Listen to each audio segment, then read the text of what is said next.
We are live. Thank you. Good morning, everybody. Barada Pab, Croeso. Welcome to Paris's Health and Care Scrutiny Committee. We have got one main job to do today, and that is to review and scrutinise the budgets for adults and children's social services. So before we get on to that, I just thought we'll go through the preliminary agenda items. So have we got any apologies, please?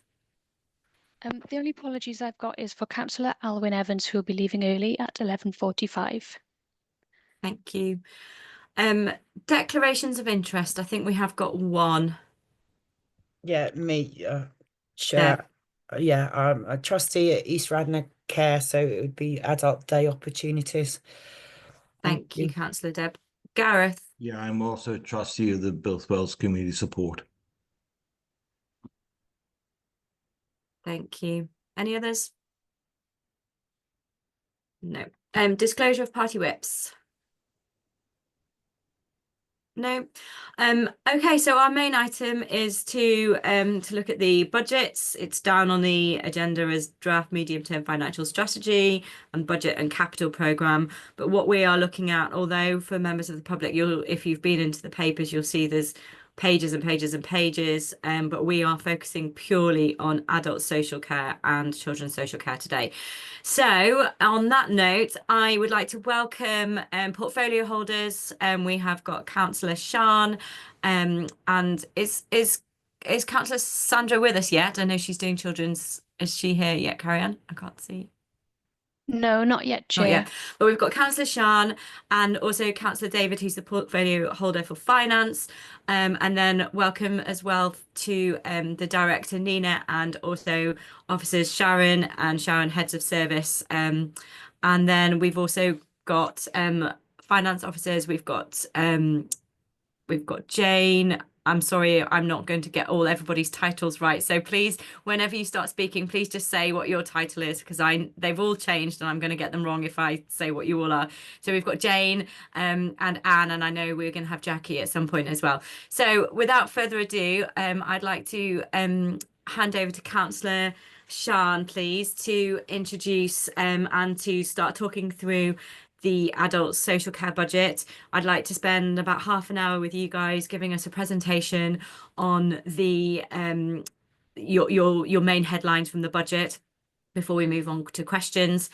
As has been the case for the last few years, if you could focus on the headlines, and we have all read the paper, so we all know the detail, but it would be good to hear from you, especially as in your role as portfolio holder, where are the areas which you're most concerned about, which are the highest risk areas?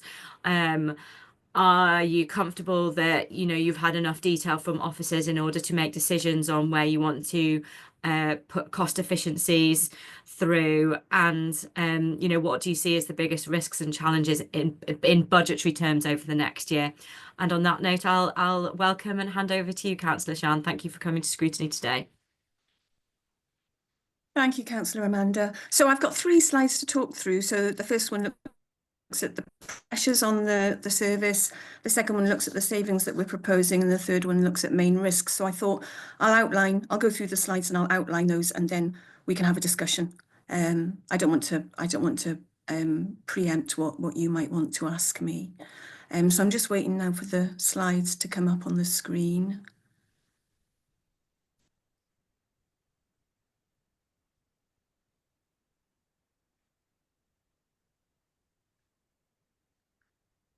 That's great, thank you. Carrie Ann, if you could just move on to the next one. That's great, thank you. So this is our first slide. So this is the Adult Social Care Budget 25-26, as it says. So as you know, we start with the base budget, which 24-25 base budget. That's what it cost us to deliver all our services last year, and this year, actually, in the 24-25 financial year. And then we look at the proposed budget for the 25-26 financial year. And this is what we're asking the council to provide for adult social care to deliver our services in the coming financial year. And it's based on the calculations of what those costs will be to us. So those calculations include, we look at inflation. So we take last year's budget and we apply inflation we add inflation applied to all of our services. Then we factor in our demographic pressures. And for us, these are people who are transitioning from children's services to adult services. These are young adults with learning disabilities, and that's modelled on the average cost of adult placements. And then we look at the full year effect of people who joined us for care and support in the year 24-25. So for this current year, they're a part year cost to the service because they joined us during the year, but next year there'll be a full year cost. So we factor that in as well. And then we look at the contractor provider uplift. So these are the agencies, the external agencies that we commission to provide services to meet care and support needs, and the uplift is the increase in cost between what we paid last year and what we'll pay them this year, and it's increased to reflect their rising costs. And the negotiations for that will begin soon, and we aim to hold those uplifts to 7.1 million, as you can see. So altogether, our additional pressures in the year 25-26 amount to 14.4 million, and we're asking for an additional 11.2 million because we're proposing savings of 3.2 million. You could move on, Carrie-Anne. So this is the list of the savings that and cost reductions that we are proposing for adult social care. So really brief explainer I'll give you for each one of those because we're aware that the public are with us today, because those lines aren't self-explanatory. So the AI co-pilot translation, that's basically the increasing the use of AI to translate our materials, mostly into Welsh, sometimes into other languages as well. And the saving represents a workforce reduction. So that would be 2 fewer admin staff that we would need, we think, and we'll just not recruit to vacancies that we have. The second one is the Older Persons Day Opportunities Provision Review. So this is an ongoing piece of work. It was a savings proposal in our budget for 24-25 as well. We didn't realise it as quickly as we wanted to, so it's continuing into this year's budget. And we held a major engagement exercise, as many of you know, and a huge volume of data and intelligence came through that. So the reports and recommendations from that are going through governance shortly. I think we might be seeing the first draft of the report in the Social Services Board meeting later today. So we anticipate that there'll be a reduction as a result of this review and the work that we've done. There'll be a reduction in adult social care only provision and an increase in collaborative work and provision with other partners across the county, and an increase in the prevention of care and support needs developing as well. So the savings calculated on the estimated cost reductions of using new models to provide to meet the same needs, sharing our resources and collaborating with other people and providers. Excuse me. So then we go on to the void management. So this is about people with care and support needs who live in their own tenancies but with support from us. So that they're tenants and they are the tenants of registered social landlords, but they have a care and support package included in their tenancy, and that's what we provide via a commissioned agency. So in the contracts, we pay in advance for a set, we pay each provider in advance for a set number of placements. So that's the room and the care and support that goes with it. And a void is where we've got one of those rooms that's vacant. So the saving will come about. We're already doing this. We were doing it all last year as well. The saving will come about because we will use the strengths-based approach to support tenants to either move to single unit places of their own or to receive a new housemate in the tenancy that they've got if it's a multiple bedroom tenancy. And the saving's quite small next year because we've been doing it successfully all year and we don't have many voids left now. So the fourth one is extra care. So that's when the Naeth Maldwyn Extra Care Scheme opens, which will be in 2025, and it'll lead to a reduction of residential beds and a reduction in the intensity of some of the care packages out in the community. So it's only a part year saving because it won't be a full year yet. Obviously, it's opening this year.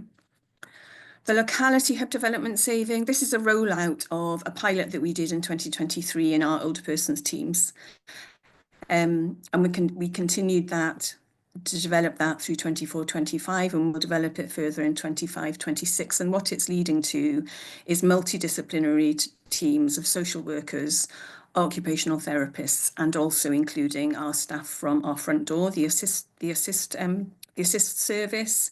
So there will be one of those multidisciplinary teams working in close collaboration with our partners in each of the 4 hub towns, and also with an outreach into Ystrad Gynlais. And it will include the proposal process will include a review of all of our current structures, identifying options to joint work with partners and to co-locate and to pool our resources within the council and with our partners across the county. And that's where the saving will come from. So transforming and modernising direct payments. So this is part of a wider 2-year plus programme to modernise domiciliary care.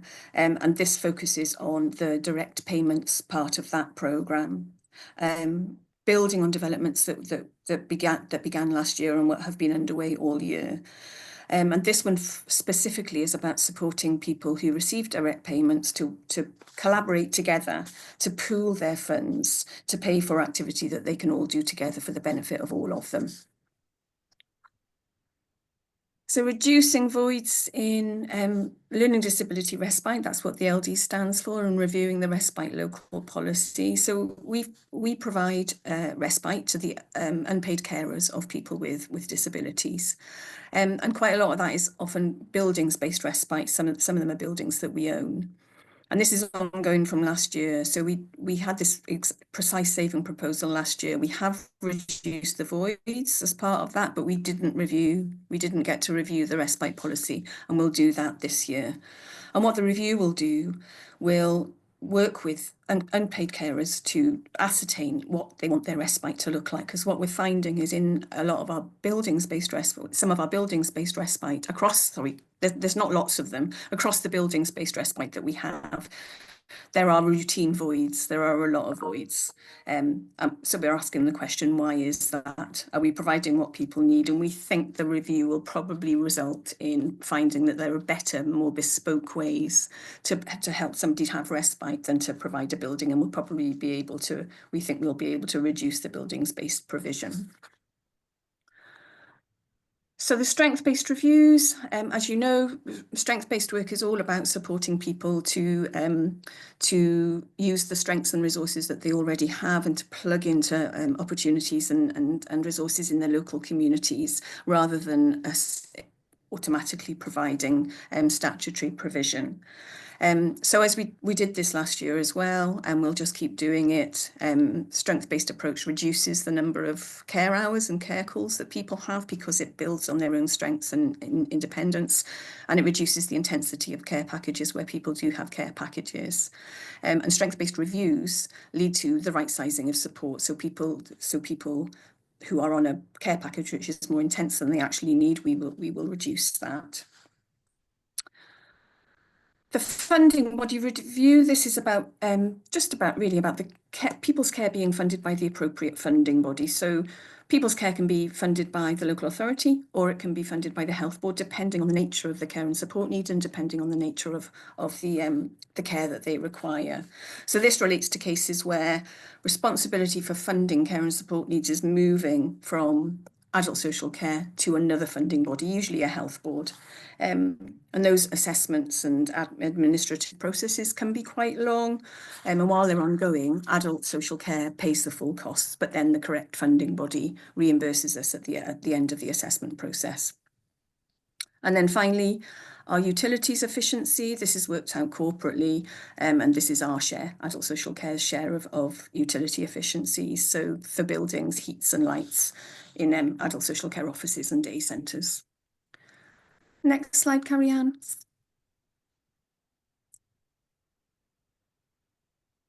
Okay, so these are the, as it says, these are the main risks to us being able to realise our savings proposals, and we're holding these on the risk budget.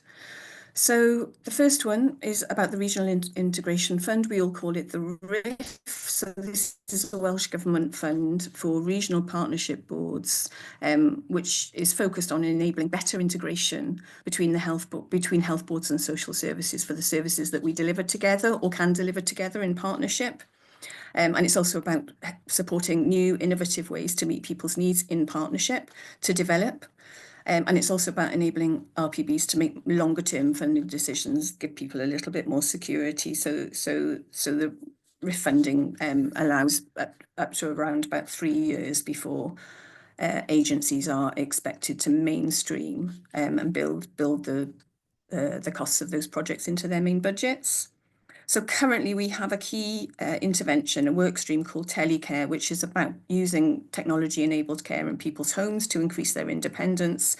And that's been funded by RIF for several years now, and we haven't mainstreamed it yet. So the funded projects under the RIF are currently being evaluated, and if the RIF funding ends for this project, we will have to find the 100,000 from within our budget for 25-26 or draw it from the risk reserve at the end of the year. So the demographics risk, this relates a little to the pressure that I mentioned earlier. We know that we will have people joining us in adult social care in the coming year. Of course, we don't know who they are yet. They haven't joined us yet. So our finance officers model the costs, and they use a Welsh Government population projections tool called Daffodil. And they base the calculations on the known percentage increase, or the projected percentage increase in the 75 to 79-year-old population in the country. And then also factored into that is the average cost of a dom care package, an average cost of a residential, and an average cost of a nursing placement. And we hold this at risk through the year. If we can't offset those costs throughout the year through our budget as they materialise, again, we would have to draw it down from the risk budget at the end of the year. The third one is the home care hours on the CROFT. So the CROFT stands for Care Referral or for Transfer, and that's the system on which we hold detail of all of the care and support needs that are required for people who've been assessed but for whom we haven't yet found a care package. So providers have access to that system, and they go in and they look at it and they pick up those care packages or runs of care packages that they have capacity to provide. And our brokerage team continuously work in and out of this system as well to encourage providers to pick packages up. So the hours change all the time. So on any given day, we hold a certain number of hours waiting to be allocated, and they change every day because care packages are picked up and then new people are assessed and they come in as well. So that 731k is a snapshot of a day when this budget was being put together. Okay, so the potential changes to the housing support grant criteria. So we use this grant, this is a Welsh Government grant, and we use it every year to provide hours of support in supported living tenancies. And Welsh Government have recently changed the criteria, and we believe our use of the fund does meet the criteria. We have to demonstrate that quite clearly, and we think that we do demonstrate that quite clearly, but there is a risk that Welsh Government might not agree. So we have to hold that at risk. Insufficient care hours to meet the costs of the contract. So this relates to extra care. So when Naive Maldwyn, our new extra care scheme, opens this year in Welshpool, extra care is designed for to have a population within it of people across the spectrum of care and support need, from low-level need up to high-level need, to create a mixed community living together in the same space. And we anticipate that a number of people who are currently receiving care and support in the community, whether that's dom care or residential, would move into the extra care scheme, and that would reduce our costs, because in the extra care scheme you've got one commission provider rather than multiple different providers out in the community. So the risk here is if the numbers that we anticipate to move in don't move in, and that changes our care costs for the scheme. So this 300,000 is modelled on 22 people who are currently receiving care and support not moving in to extra care. We think they will move into extra care, but we have to hold that at risk. So demography, these are additional service users from November to March. Again, this relates to the two demography pressures and risk, the pressure and risk that I've mentioned already. So when the budget was started to be set in November, we had a certain number of people had joined us in the 24-25 financial year at that point. So this one relates to all of those people who've joined us since then and will continue to join us between now and the end of March. So we're anticipating the cost of their care when they come for the full year. And of course, we don't know who they are yet. It's all based on modelling. So committing to deliver an additional saving of 650,000. This is based on a lot of work we've been doing since November, especially to embed the strength, to really embed the strength-based approach throughout our front line.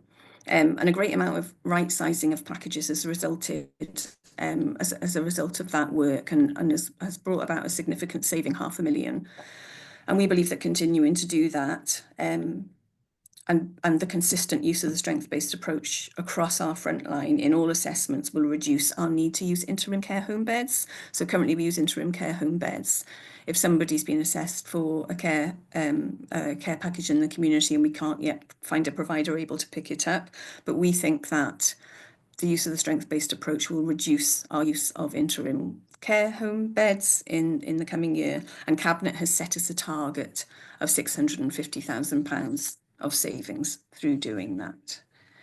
And that's the end of our slides, Councillor Amanda. Thank you, Councillor Shan. So Sharon and Nina, do you want to add to this then, please? Chair, no, I've got nothing to add and happy to move to questions. Thank you. And Sharon? Yes, same. Thank you. Okie doke. Well, over to you then, members. I think whilst members are just gathering their thoughts, and we've obviously prepared some questions, and we've got a few things to ask you. Can I ask? Again, it's up to you who answers this, but I would like Councillor Shan to answer it. Is, you know, where do you see the biggest risk over the next year in terms of the cost efficiencies? Are there any where you think actually we've put this in and we're hopeful, but you know it's quite a volatile position. If something happens, it might not be achieved. Absolutely clear, and demographics, the people who will come into our service in the coming year clearly is a major risk. We had a surge of referrals into us in Q2 in the current financial year, which was higher than projections. So we're absolutely aware that that's a major risk. And of course, we've got 9, I think it might be 10 now, new providers to the our dynamic purchasing system, our system of care and support providers. But still, the market still is fragile, and we know that providers costs are rising, and of course we can't predict exactly how that will affect them. So there is always that constant ongoing, we hold it on the risk register, that constant ongoing risk that we won't be able to provide the care and support that people need in every place in the country quickly if the provider market fails, or any part of it fails. Those are the two that stick out in my mind. And we want the provider market to be healthy and thriving, but it's really difficult in the current financial situation, much of which is outside our control, as you know. Yeah. Okay. Well, I'm going to move on to questions then from councillors. Councillor Ange, I can see your hand is up. Yeah, as we're talking about risk, a few years ago, we used to have a traffic light system for risk. Green for good, amber, moderate, red, not so good, purple, extremely risky. And one, I would like to see that brought back, because visual is much easier to look at than the written word, especially as I'm dyslexic, and I'm sure I can't be the only person that finds it hard to read through and have to reread it through once we find out what the risk is. And the other thing is, I'd like you to put the risks that you put forward to us there into a traffic light system for us, so that we could see which one you find the most risky, working down to the one that you're pretty certain that you'll be able to do. You know, obviously, but is that possible? Maybe not this second, but maybe at the end of the chat for the other questions that are put forward by other members. But I would like to see that traffic light system brought back, please. Thank you. Yeah, I think this came up last year as well. Sorry, just to interrupt. This came up last year as well, and I know we've mentioned it in the pre-meeting. But is any from officers or portfolio holders, do we know why it was removed? The red, amber, green, in terms of where we thought the cost efficiency projections were achievable. I can't answer that because it's before my time. We do use No. the red.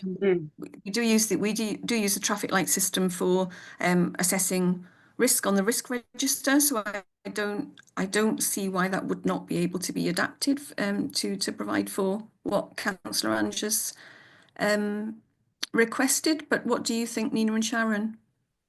Is that quite straightforward? Thank you. Chair, if it's okay if I come in and Yeah, respond? sure. Yeah, thank you. And thank you, Councillor Ange, for your comments on the traffic light system. And it's obviously we've got the risk assessments and impact assessments as part of this process. And those have been, certain ones of the proposals that have been put forward have got individual risk impact assessments, etc. So that gives you an indication there. And also that, if you as a scrutiny, if that's one of the recommendations that you want to put at the end of the scrutiny session today, then, absolutely that's within your gift to put forward as a request to be included moving forward. So I don't have the details. It's a kind of corporate question. It's not just related to social services, absolutely. But, if you wish to put that forward, then we'll take that back. Thank you. Thank you. Okay, councillors, more questions then, please. Councillor Chris. You're on mute, Chris. Indeed, apologies, Chair. Thank you for the presentation, Sean. I think it was helpful. On there, you mentioned that cost of the service are moving up by 12% due to a whole series of factors, and you broke some of those down. One of them was around that demographic shift that come in. Going back 12 months ago, when you the team had requested then the 92,000, there would have been a demand from the previous year that would have included that demographic. How robust was that assumption that had been made? I'm not familiar with the tool of Daffodil, I think you referred to, so I don't know what necessarily the criteria. I've tried to Google it, but nothing comes up on it. So I didn't know whether that was an internal system or just on there. So that would be helpful to understand that. And it then raises questions about how robust is the model for this financial year going forward, because if it's grown by what you're saying was exponential last year, have we anticipated enough going forward? And does that then mean that we're going to be then using more of that at-risk budget? And then park alongside that, you've mentioned about some of the savings that come in there. I'm just wondering, are there any consequentials of a negative around some of those savings? Because if you remove something from a service, do we then move some of that demand to other parts of the equation in other parts of the service, which causes a cost elsewhere? You mentioned about daycare opportunities, and I know there'll probably be some other questions regarding that. We've not seen the report on that, so I don't know the detail. But if you remove, say, carer facilities away, does that then put additional pressure on that carer looking after someone?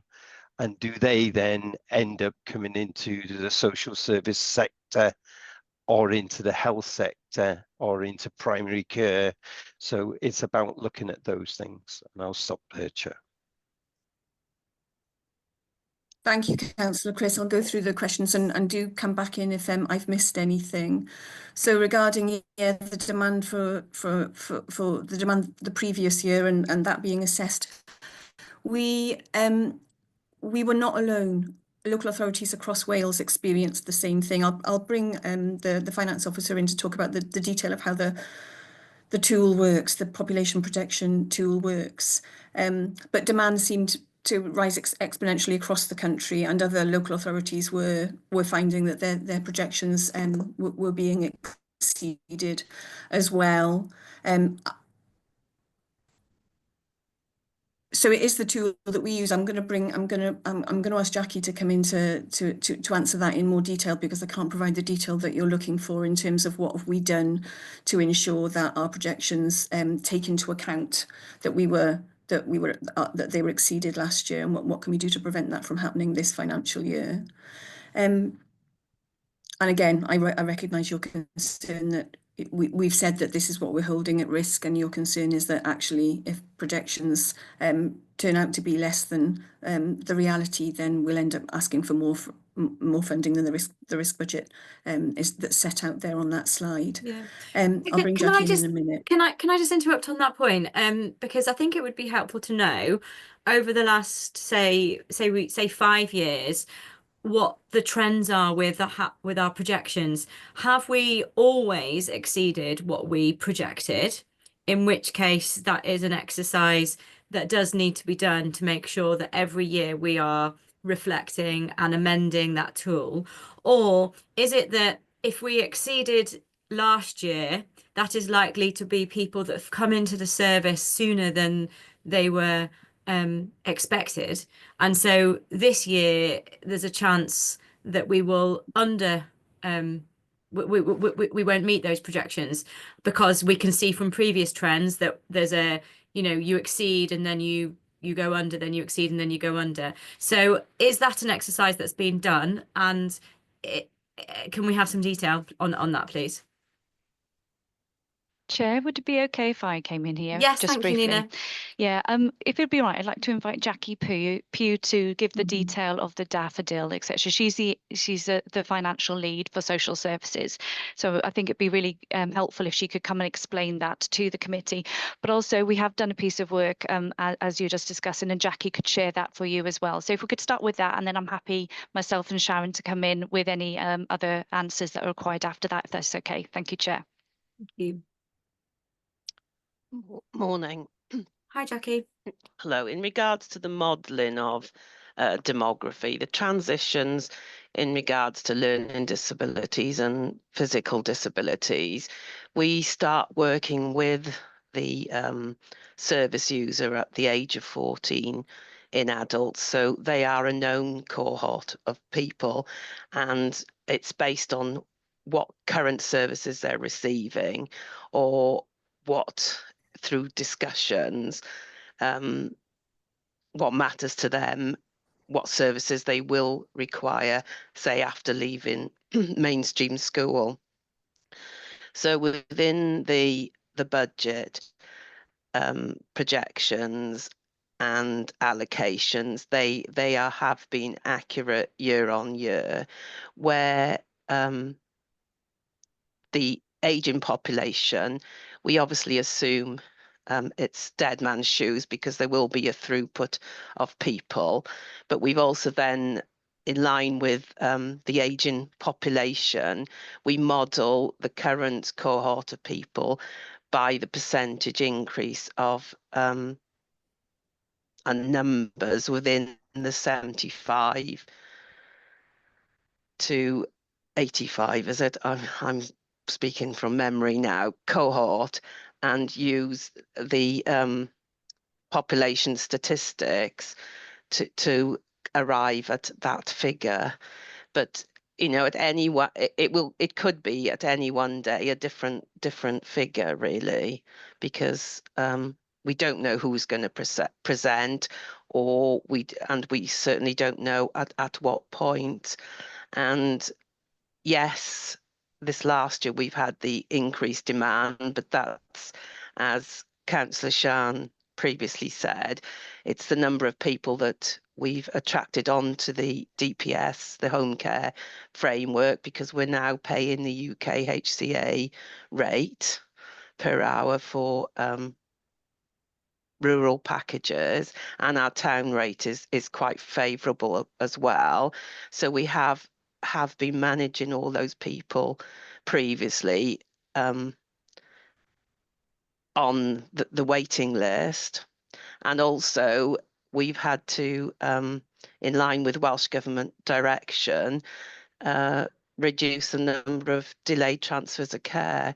So at this point now, we've got the majority of beds within Powys is full, and there are, or they weren't, I don't know about today, but there weren't any vacant nursing beds at all. Okay. So I think I understand. So what you're saying is we over projected because it's taken into account of more people that have come into the service who did exist but just were on waiting lists, etc. yeah, So hopefully then now we've got those packages in place, the projections will be more stable, more accurate more again. accurate. That's what, well, that's the assumption that we've made Okay. anyway. Okay. So sorry, Councillor Chris. No. I mean, I think it's helpful for the committee to understand that process of how that assumption coming in, because if you're taking just the it's 75 to 79 age group, I think it was just over 4.8 million there. So it's quite a significant chunk of that demand coming in. And what I'm just trying to get the assurance of is, were those assumptions that we made robust enough? Because if we're then saying, have we reached the requirement, or is it have we got further to go up in that curve? Because I thought, and I heard a presentation recently, that our population growth hasn't been that big within Powys. It's relatively stable. So I'm assuming that if we've had a big increase this year, it should then drop off. And that then gives me assurances that we're not going to have that risk budget aspect pulled into, which gives us more of a model. And then it just leads me on to then say, how do we stop some of this happening? Or how do we not stop it, because we can't stop aging, but how do we manage the demand flow within the system?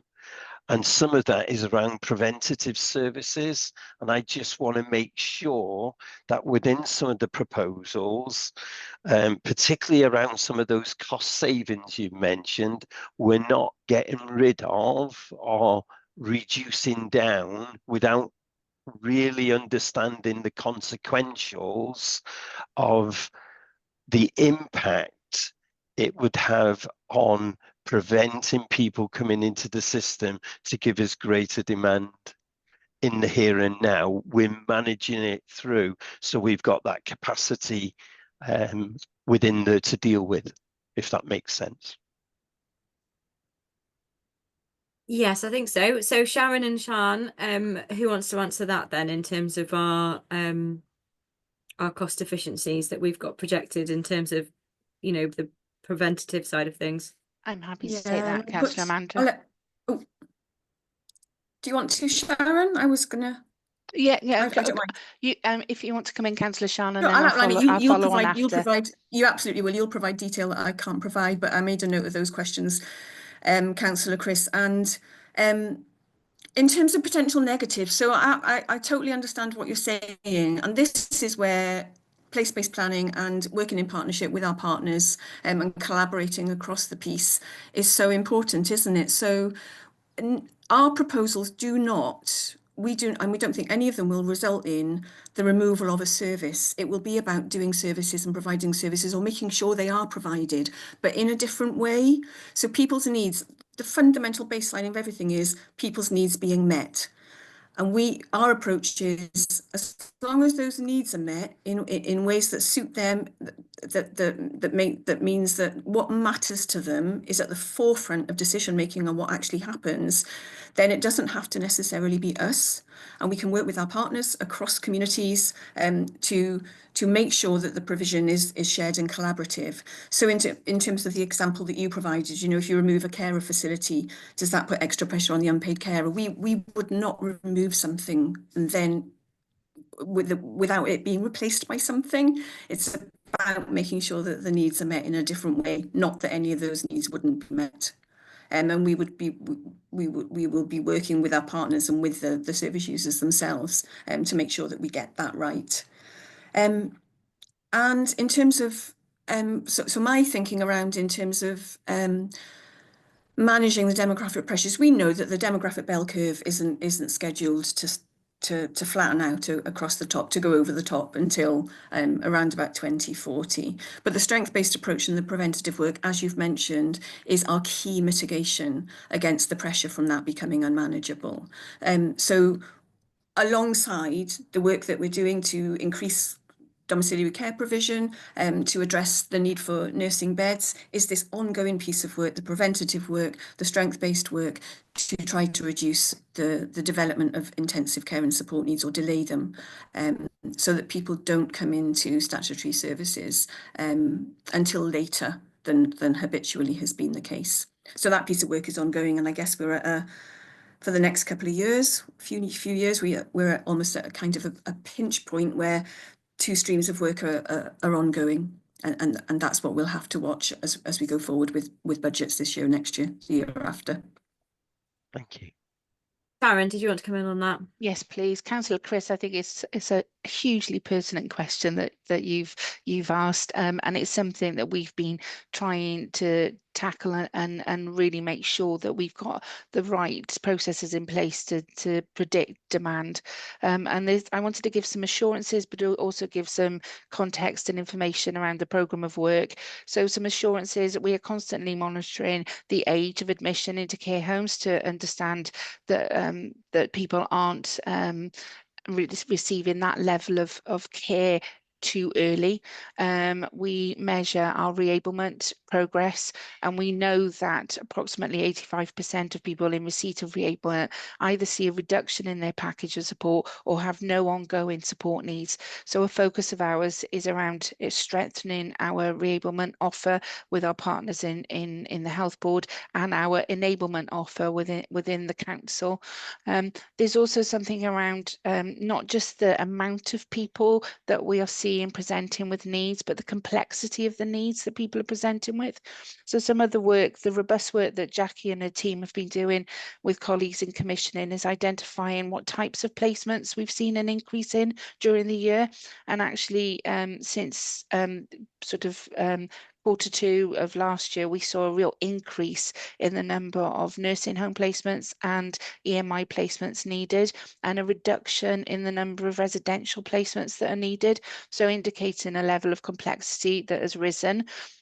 So to give an assurance to understand that further and to prepare ourselves and make sure that we have the right services in the right place at the right time, we've completed our market position statement around older adults, and that gives us a forecast of what we've currently got, the projected needs, which it does include the daffodil projections, but also includes local knowledge, as I've just described, and it identifies what kind of provision that we need in each of the localities moving forward, and that will inform our papers coming forward to CLT and Cabinet around our recommendations for what our offer needs to look like in the future.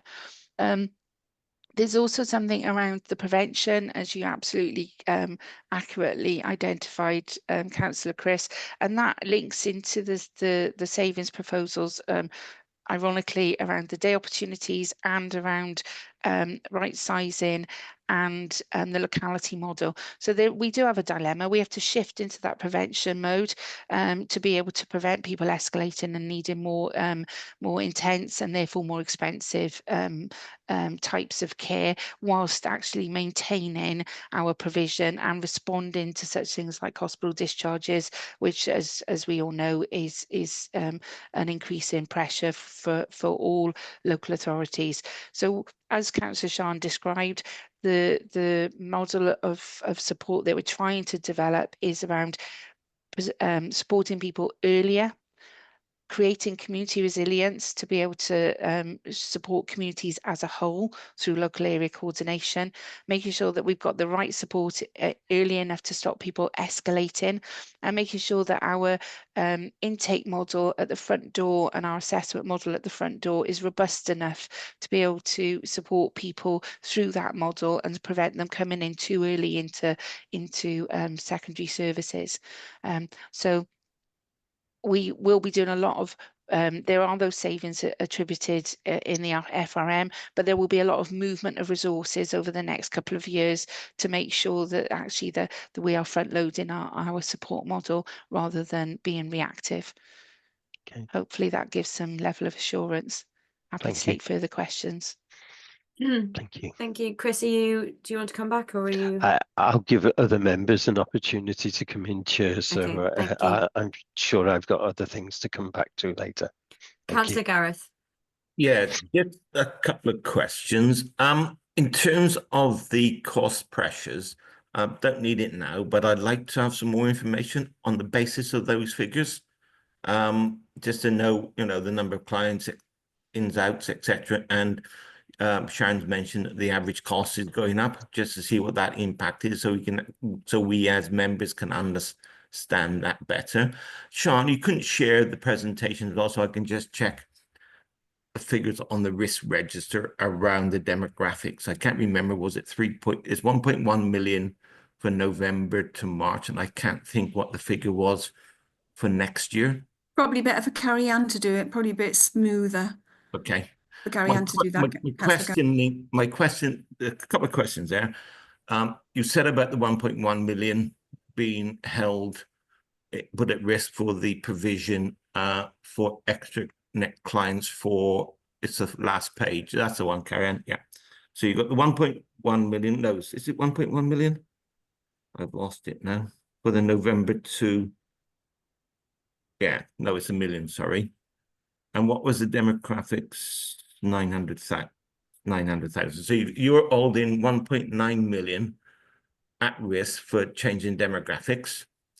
If that is a net increase, why haven't we got a pressure in the 26, 27 years and beyond for that area? Because there's no pressure in there at all for that area for those years.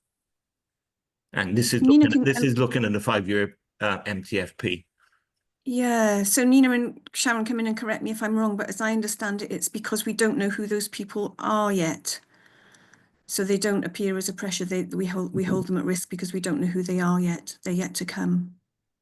So are you, but in the MTFP, are you then saying you don't expect that demographic to increase for those 4 years? Or is the or is the NTFP understated? So could I just come in briefly? Sorry, it's getting very windy outside here, so hopefully you can hear me okay. But these held at risks, they're risks that haven't materialised as yet. So that's why they're on the risk budget. And I know you understand that, but I just wanted to make that clear. But in terms of future years, perhaps Jackie Pugh leads on the modelling, etc. She could be able to come in and answer that point. Chair, thank you. Thank you. I haven't included them because I don't know if it's going to happen or not. Because if you go back over the last 4 or 5 years, we have managed, or the service has managed within the current baseline budget. Okay. So you're not expecting any increases over those next 4 years then? Other than we've got the learning disabilities and physical disabilities demography built in, yes. So where are they built in? That we've got more assurance of. So where are they built in the pressures spreadsheet paper then, Jackie? They would be in the overall FRM for the 5 years. But the learning, just if you go back up, please, Carrie Ann. Oh, that's children's. No, the other way. Sorry.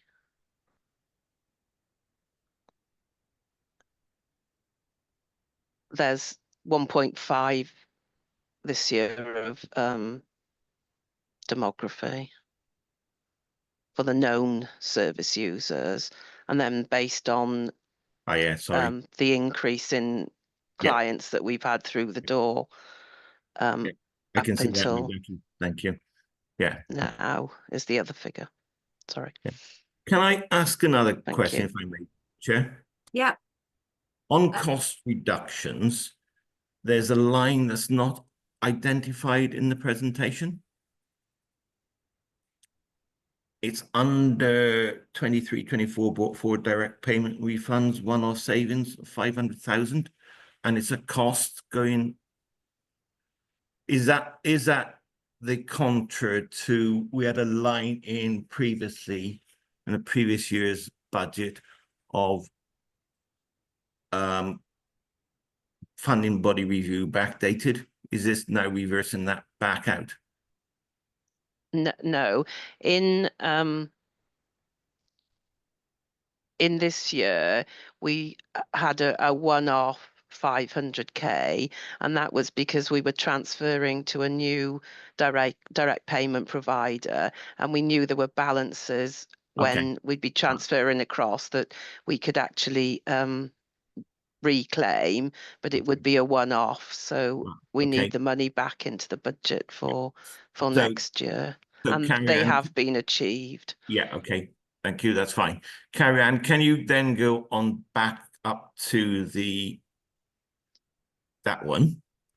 The funding body review there is shown as 1 million.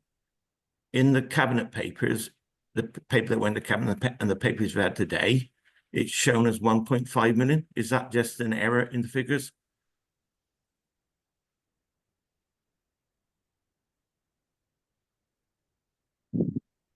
Anyone able to answer, Nina?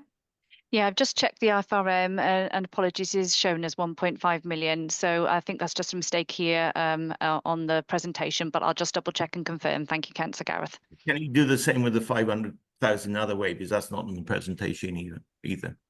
Yeah, thank you. Can I just ask a quick question on that funding body review figure? Are you quite confident about that in terms of how things have been going with funding body review over the last couple of years? Is that something that is dealt with positively, and it's no surprises to any other organisations? That's been a positive area of work over the recent years, Councillor Amanda, and has been achieved, and we project that it will be again. So yeah, no, thank you. Thank you. Do you expect then that in next year's budget that amount will start to reduce in terms of the right body will be funding from the outset rather than you clawing it back? Yes, I think that's a fair point, that we would perhaps expect it to reducing. And the working we're doing with our partners, I would say, is improving. And so, yes, I think it's a fair assumption to make that will be reducing in the future. Okay, thank you. Right, I would like to move on to questions about the day opportunities now, please. Councillor Glynn, I know you've got some questions. We've had a impact assessment on this. Glynn, are you ready to ask your questions? Yeah, that would be great. Thank you very much, Chair. So the first question I had was, so correct me if I'm wrong, there were savings in last year's budget that pertain to day opportunities for adults. I just wondered whether those savings were delivered upon, and if so, were they delivered upon in the way that we expected? Shall I come in, Councillor? Yes, Amanda? please. Yeah. Yeah. So no, we didn't realise those savings in the current financial year because the work was still ongoing. So the big engagement process that we went to was about really working closely with people to ascertain what the need was, what mattered to them, what ideal community provision should look like. Huge volume of data and intelligence came through as a result of that, and also it led us to conduct a really in-depth review of all of the people who are currently using day services as well, which has extended it as well. So because the report and the recommendations from the report haven't been enacted yet, the report is still in process, as you know. That particular saving wasn't realised last year, so we offset that savings proposal with other things instead. It'll be a saving this year now and ongoing years as we put it into practice. Glyn, have you got a follow-up on that? I have got a supplementary then, if I may. So obviously we've got this line in this year's budget for 120,000. I'm just wondering how you came up with that figure, with the background that we've not seen the day services review published, and as you say, it's still going through the process. And how can we have certainty as a committee that 120,000 is deliverable? We have confidence because we are anticipating that because don't forget, we have got this data, we have got this information now, and it aligns with other things that we're doing. So it aligns with the locality model, it aligns with place-based planning, it aligns with increased collaboration with other partners. So we anticipate I'll bring Jackie in to explain how the modelling worked, but we anticipate reduced costs because it'll be a reduction in costs that fall solely on adult social care, and an increase in collaboration working with partners. So we'll be sharing resources and we won't be duplicating work. Just to interject on this, from. I think, you know, the crux of why we're asking these questions, and correct me if I'm wrong, because I don't want to speak for you, Glyn, but when we're reading through the impact assessment, we see the repetition of place-based modelling, locality-based, blah, blah, blah. Not to belittle what that means in practice, but it's very difficult for us to actually know what that means in practice. We can't see, and I know you can't give us, you know, the absolutes, but we could be given the options that you're considering with some specific examples, because it's very difficult for us to see in the papers how any options could amount to £120,000. Is that the crux of it, Glyn? It is, absolutely. And I suppose looking in the impact assessment, I don't know how we can judge the impact of something we don't know how it's going to be delivered. Yeah. So I'm just repeating your point. Sharon, do you want to come in? Yeah, thank you, Chair, and thank you, Councillor Glyn. It's a really great question. I think the issues that we have is that we wouldn't want to predetermine any outcomes of the engagement that was been taken place, and so a kind of median of options were considered to arrive at that figure. I believe that initial figure was done prior to me being involved in the project, once we have gone through the governance process around the options paper and agreeing the preferred option, we'd then be able to do a more detailed impact assessment to explore those risks. But from a budget perspective, though, going back to Angie's question at the outset on why we don't have a traffic light system, you know, in the impact assessment, it says everything is, you know, good. But because I don't see how I have any confidence as to whether or not that is achievable. So I would have expected this to be marked as amber if it was on the traffic light system, because we don't know what those options are. It hasn't been through scrutiny. It hasn't been to cabinet. It hasn't. I presume once you get those options, they will go back out to consultation. So it's a. Do you get where I'm coming from? I can see Anne just got her hand up as well. Anne, just your point on this. Yes, it is. You know, this consultation now was done 18 months ago, nearly 2 years ago, and I haven't seen any papers. I haven't seen anything on it whatsoever. And at the moment, we only put funding into pretty much our own daycare. There are lots of other daycare facilities in Powys, and I would like to know really that they're going to get a good amount of their share as well, because they deal with a lot of people, and they give a lot of extra services. And I cannot see how you can make any sort of saving on this until you actually have some evidence in front of you that it's going to be able to be done.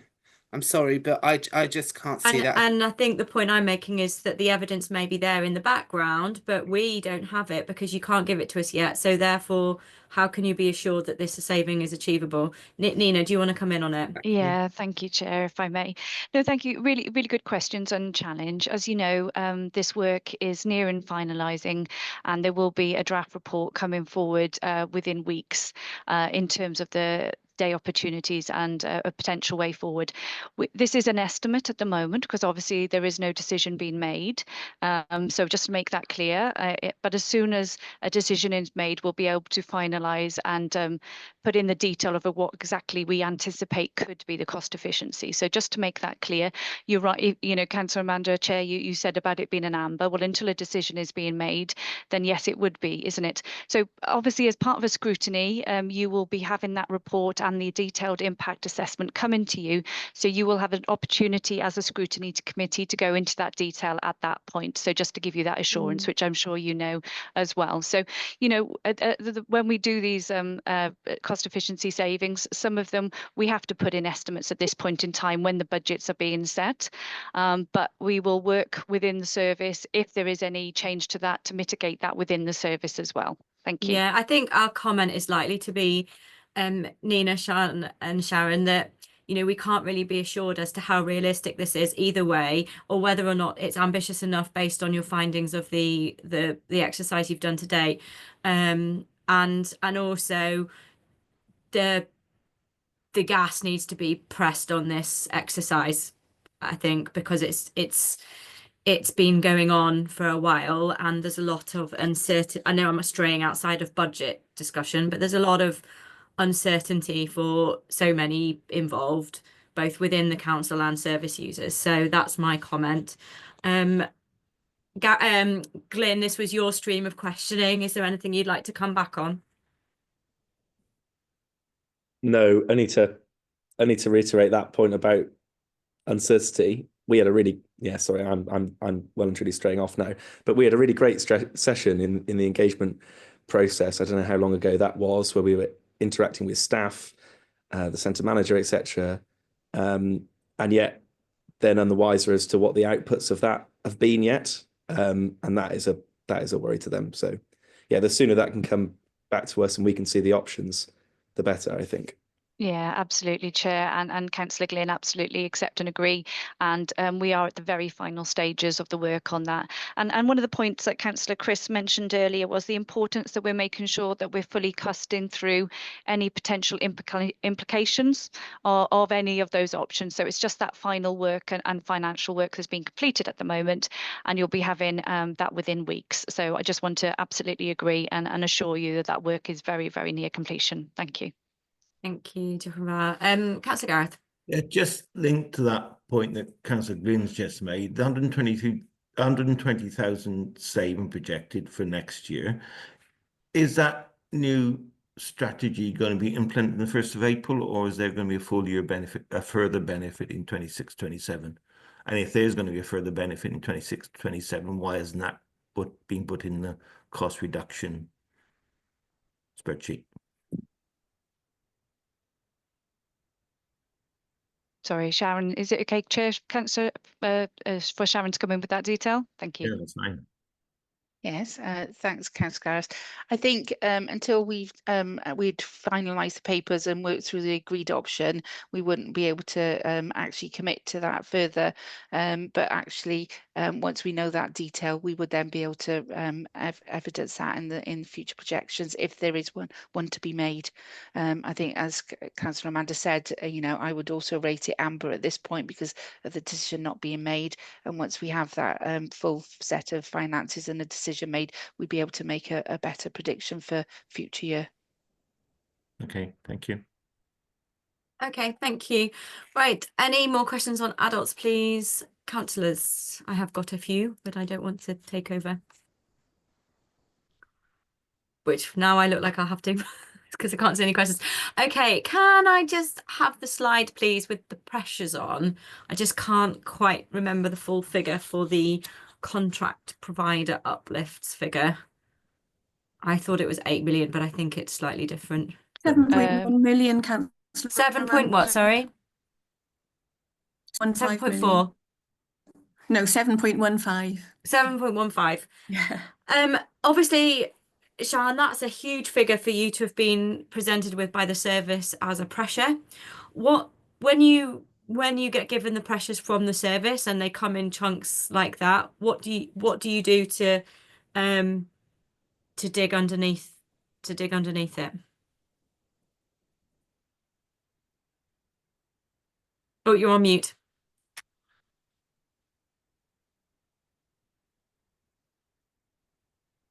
And now you look like you're frozen, actually. Oh no. Have we lost you, Sian? Still on mute though. The weather's really bad, and she's not in a great place for internet, is she? No. Perhaps whilst Sian's just trying to get that working then, I'll ask the question from the officer perspective. What information do you give Sian to show the breakdown of that I think I'm back. 7.4 million? Oh, sorry, Sian, here we go. You're back. I think I'm back. I was sorry, everything just froze. I'm getting my phone ready so that if it happens again, I can just quickly come in on my phone.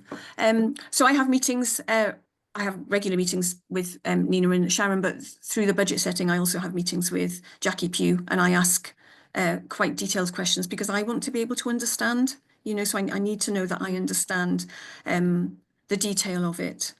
So I asked questions about how that's been arrived at. We actually had a meeting earlier this week, Jackie and I, really focusing on this particular budget pressure as well. But we know that provider costs are rising, and we've got experienced negotiating So is it fair officers for me in the to ask you commissioning then, team. So it's based on previous experience too.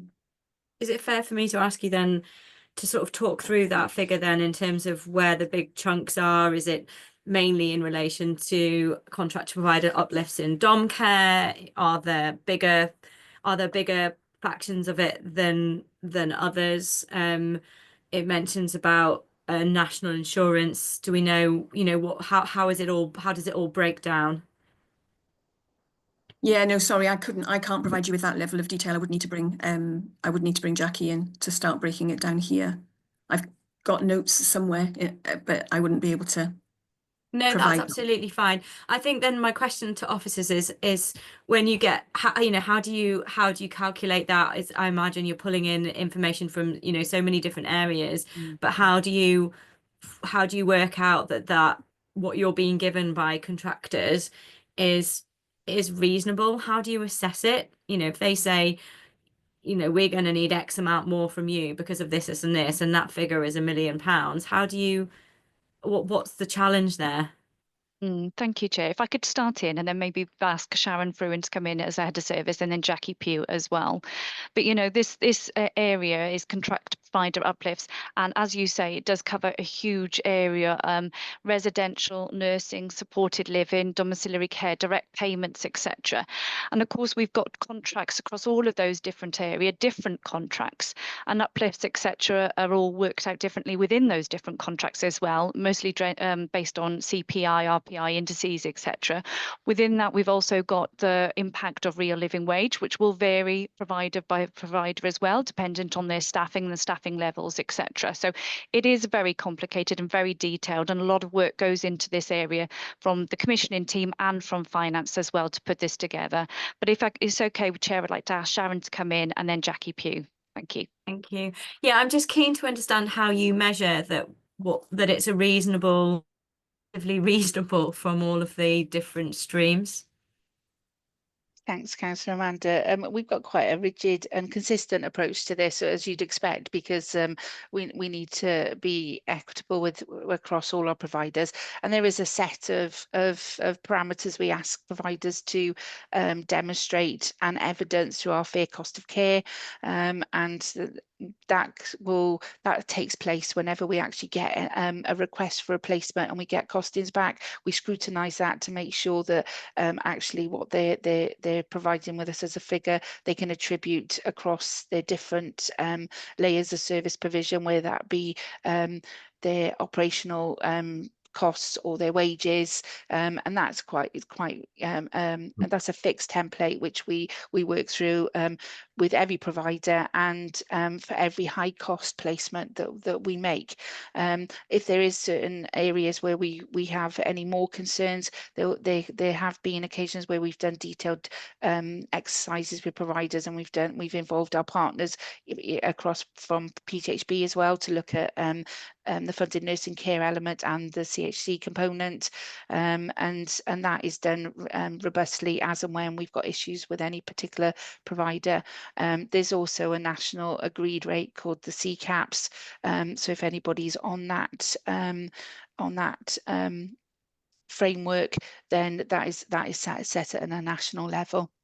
But Jackie would be able to give you far more detail than I probably. I don't think we necessarily need the full amount of detail. I'm just keen to hear, you know, an assurance really that there's scope for challenge, and also how you gauge the, you know, I know there's obviously national accepted cost standards, if that's the right word, but it's such a huge area that, you know, the pennies can add up quickly.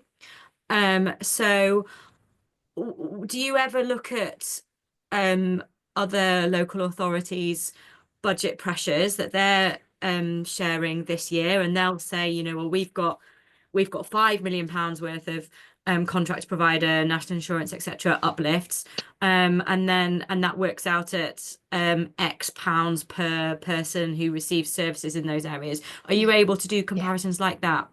There is a national data set around that, and we do individual comparisons, especially around host authority rates when we're looking at placing out of county. We gather that intelligence through our heads of service group and through ADSS as well. So are you able to say whether or not our costs per service user, the pressures per service user, it is not necessarily like for like, because every local authority is different, but it's within where you would expect it to be if you compare it to other rural local authorities? I was going to actually comment on the nuances around the rural areas as well, and in some cases we do look at those, and there's a variable across from periods of time and across the rural rate and the national rate for different groups of people. But can we see those comparisons with other local authorities for cost pressures then? Is that something that can be put together, or, you know, I guess do the cabinet get to see that? Just, you know, obviously this is such a huge chunk of the overarching budget for the council. Are they able to say, well, yes, it is, but we're able to can see that it's not just us here, Ceredigion, Carmarthenshire, etc., whatever, they are experiencing a similar cost pressure per service user? Is that something that the data, can you provide us and the cabinet with that data? I can see that Jane's got a hand up, so I'm presuming that she wants to come in and answer that. I have no idea whether I'm making sense in how I'm putting these questions, because it's No, quite you technical, absolutely isn't are. it? So Jane, do you want to come in? Yeah, I would if I can. I think, you know, there's been some work done across Wales in terms of the pressures in social services.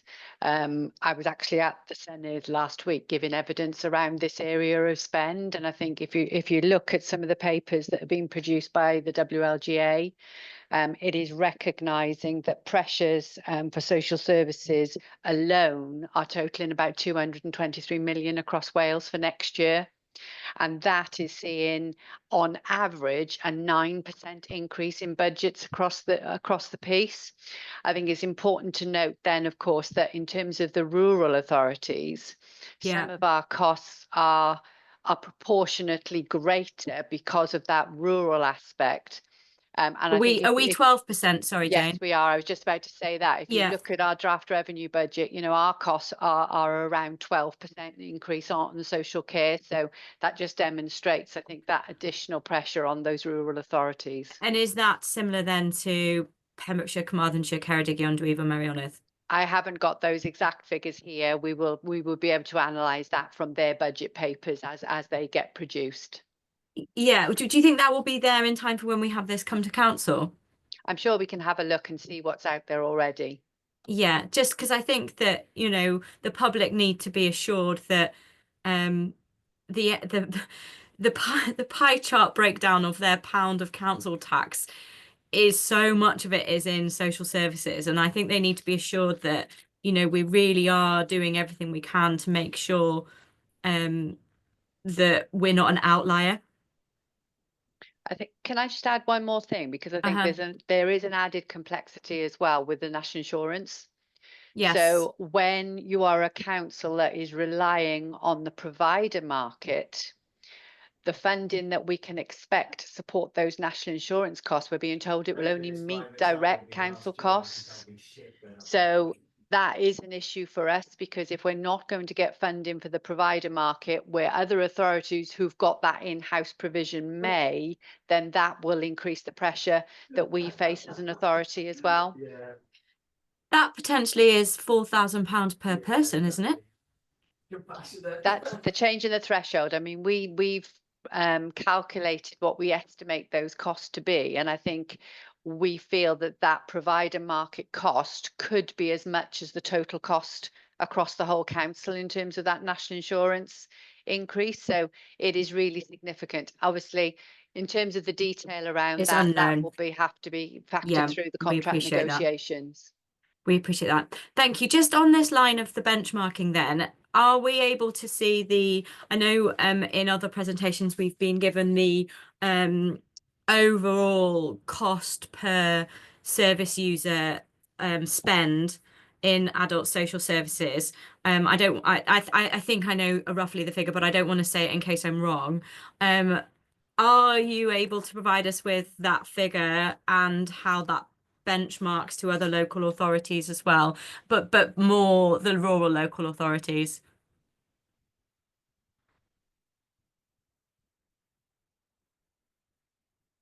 Nina, did you want to come in on that point? Yes, thank you. Yes, there is data available, I think, from last financial year for adult social care.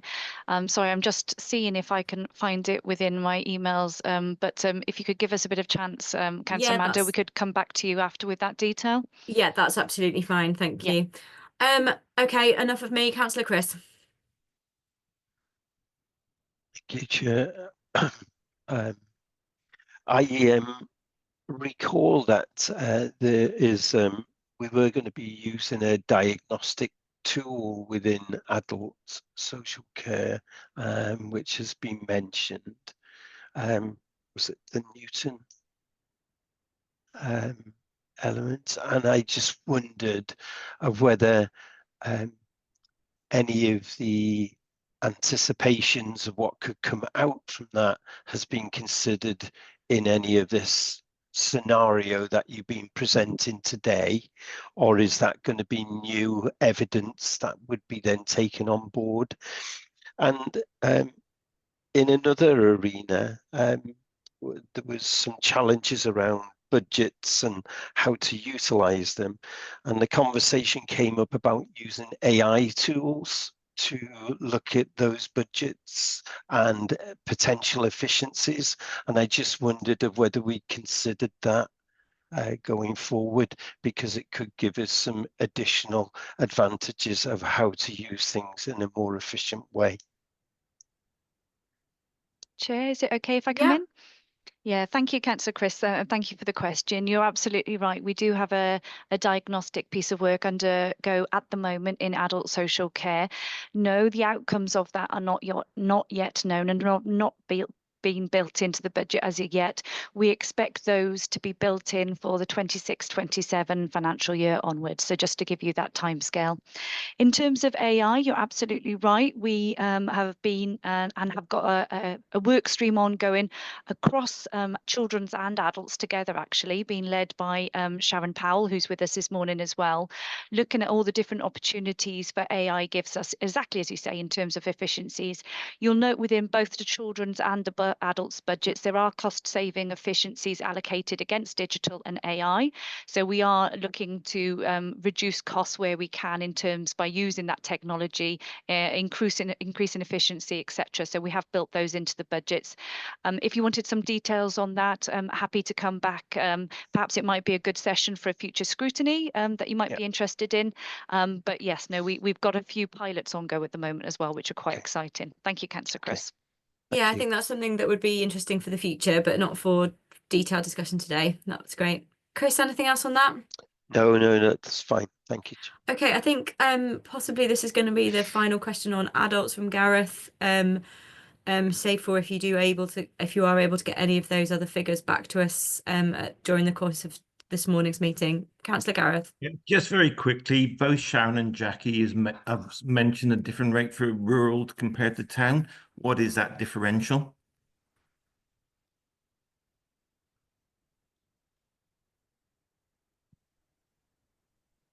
Shall I come in, Yes, please. Yeah. Chair? Sorry, Councillor Gareth, I couldn't get myself off mute.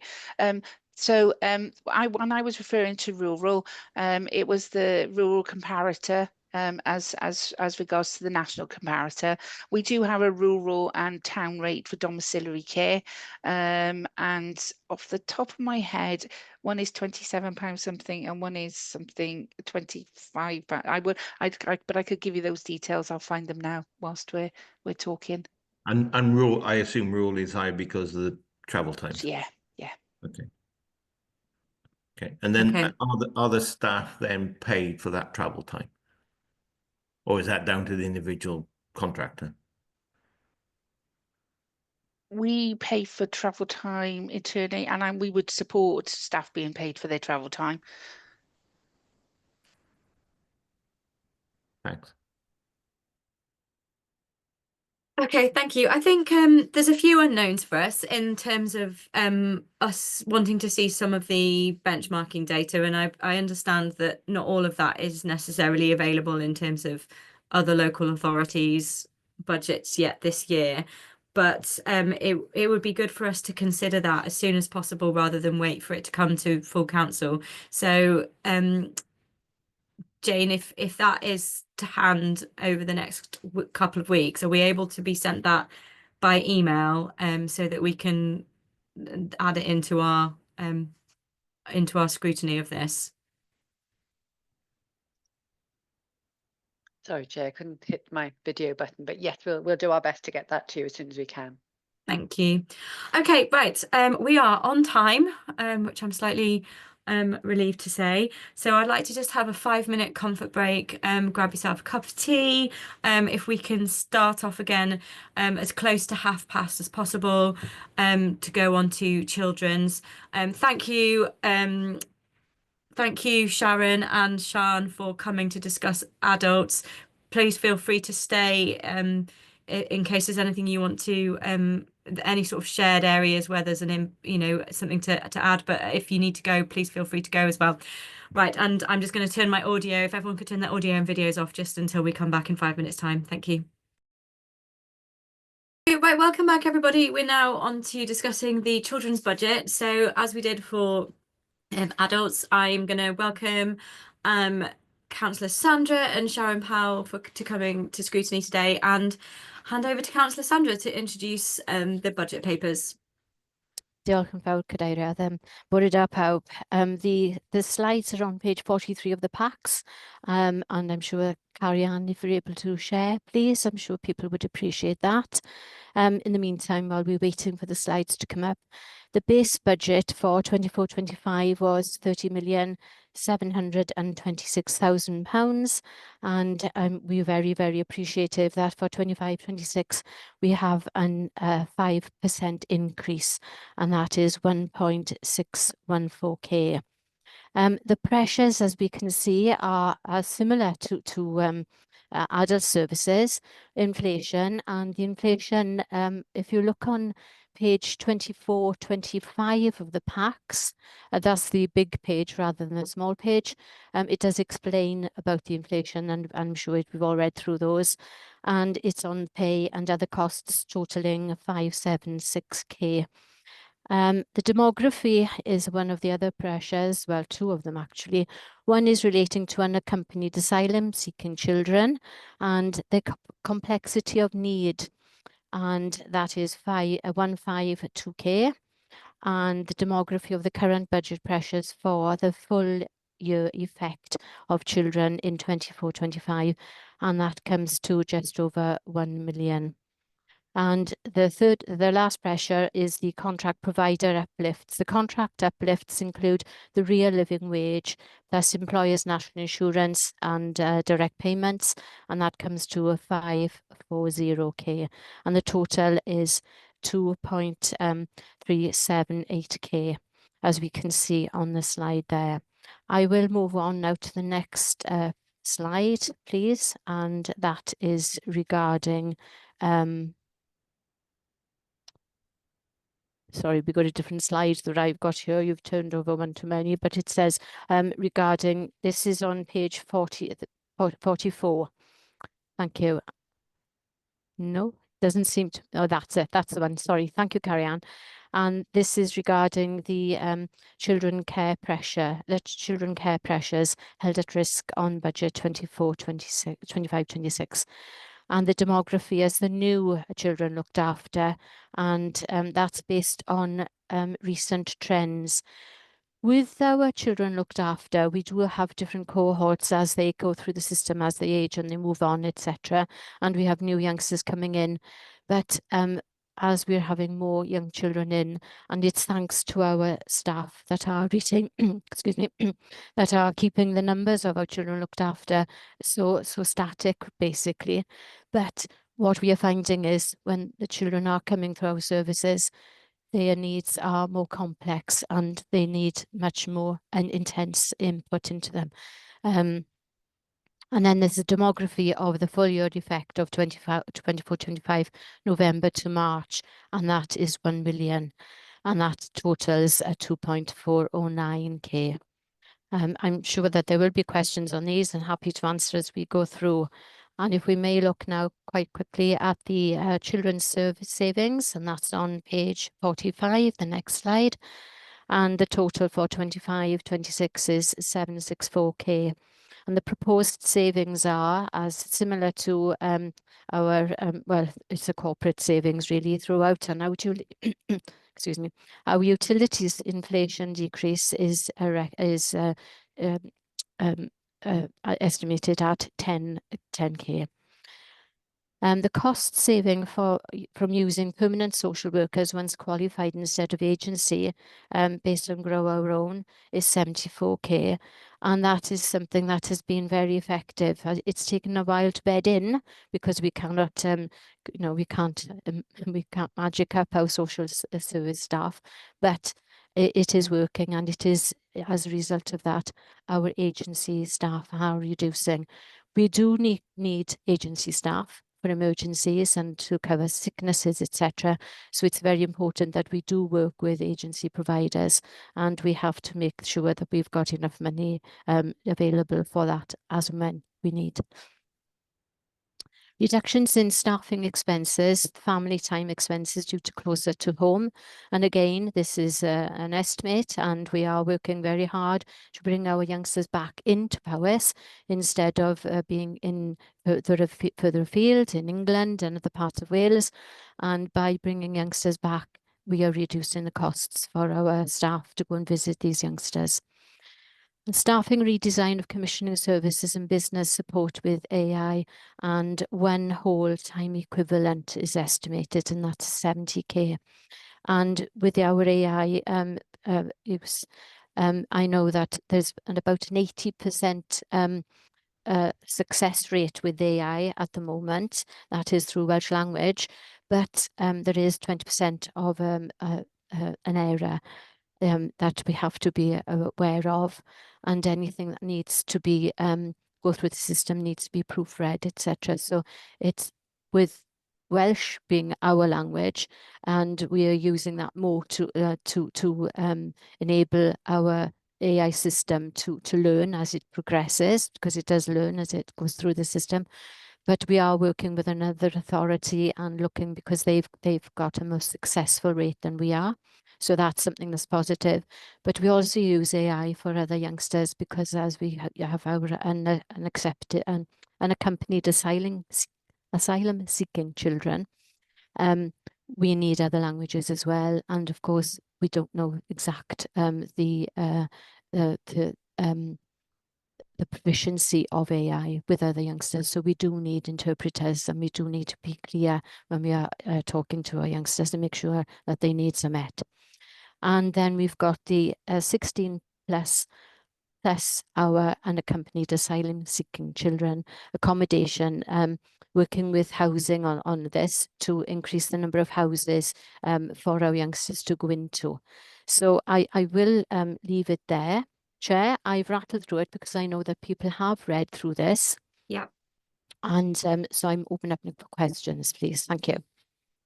Thank you, Councillor Sandra. Again, I'll just ask Sharon and Nina if there's anything they want to add at this stage, or are you happy just to come in when we ask questions? Councillor Amanda, could I just come in for a few minutes, if that's okay? Sure.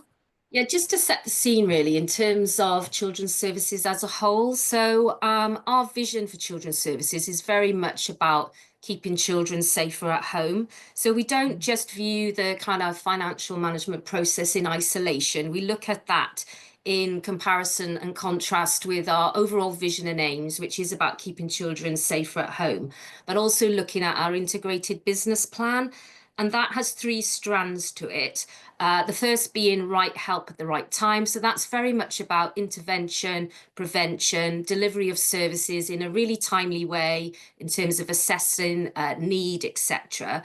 The second strand is closer to home. So the closer to home work, as Councillor Sandra referred to, is very much about looking at our children who are looked after, looking at their individual care plans, where they're currently living, what those arrangements are, and actually considering what is best value for money for that placement, but also looking to see if that child can actually move closer to home in terms of POWIS. You'll be aware that there's new legislation that actually Welsh Government are just about to legislate for, so it's currently in bill form, around not-for-profit, and that is about removing profit from children who are in care, which is a really important fundamental value base in terms of cost, but also those individual child plans. So the legislation is very much directing Wales across all local authorities to look at mapping and gapping in terms of where our children are currently living, what are their current care plans, with the actual view and aim of bringing all those children back to Powys, to live in Powys, but to be strongly connected to their families and local communities.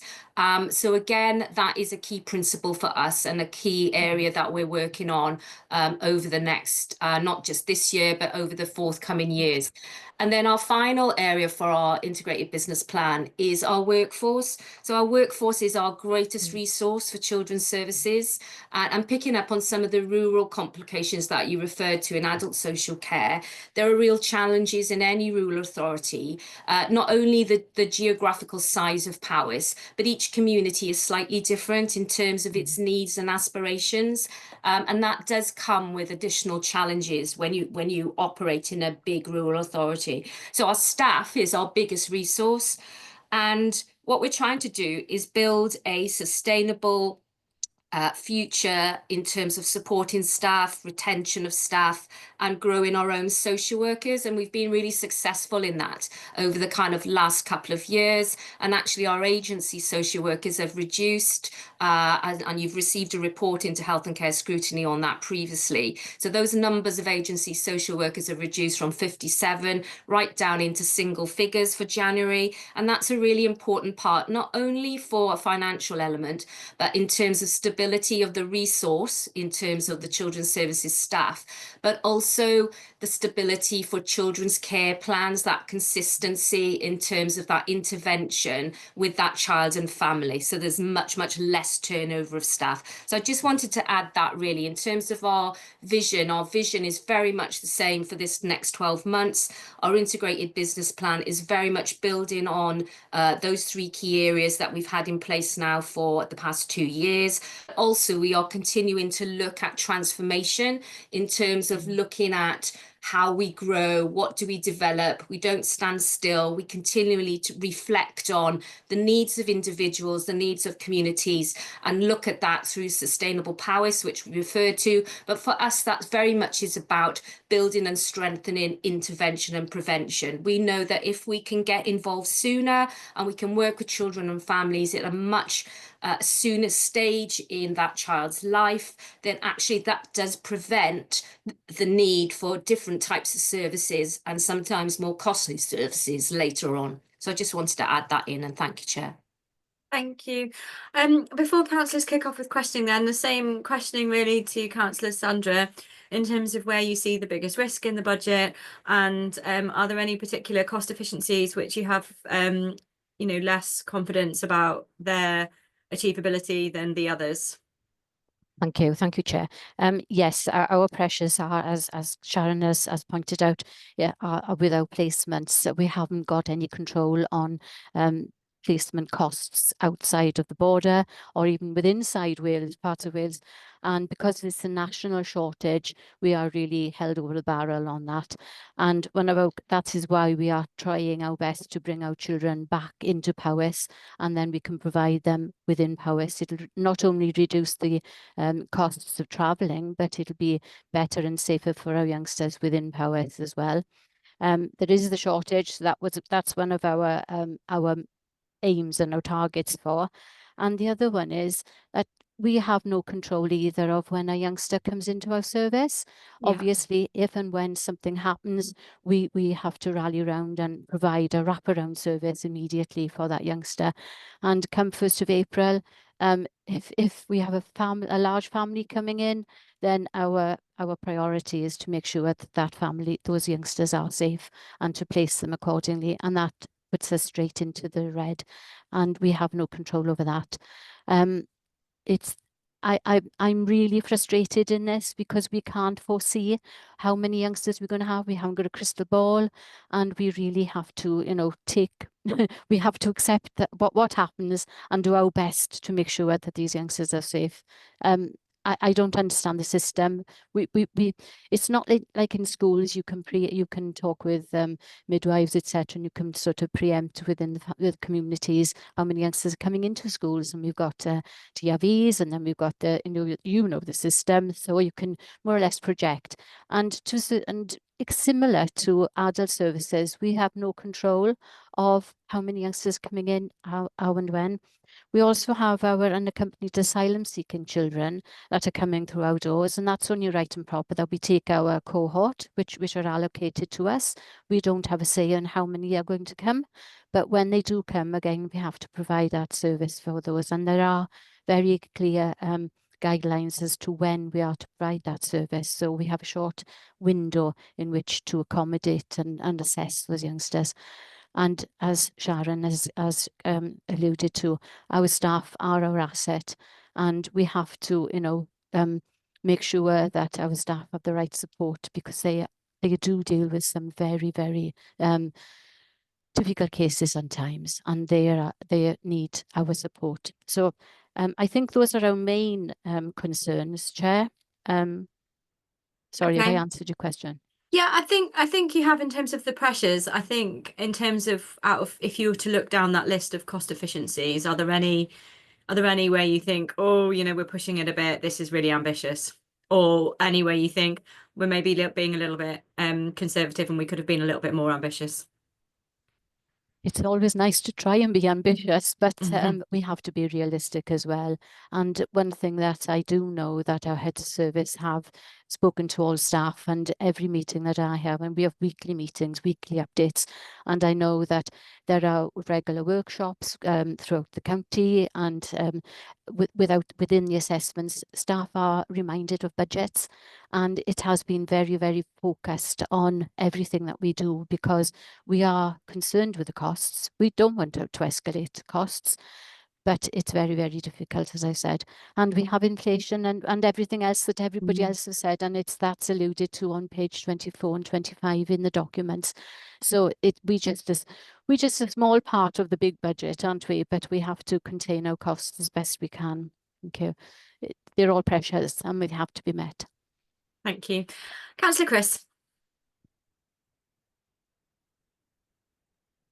Thank you, Chair, and thank you, Sandra, for the presentation. And I'll start off by echoing the sentiment that our staff are our greatest asset, and it's appreciated what they all do each and every day to keep people safe, and particularly with children that are coming through as well.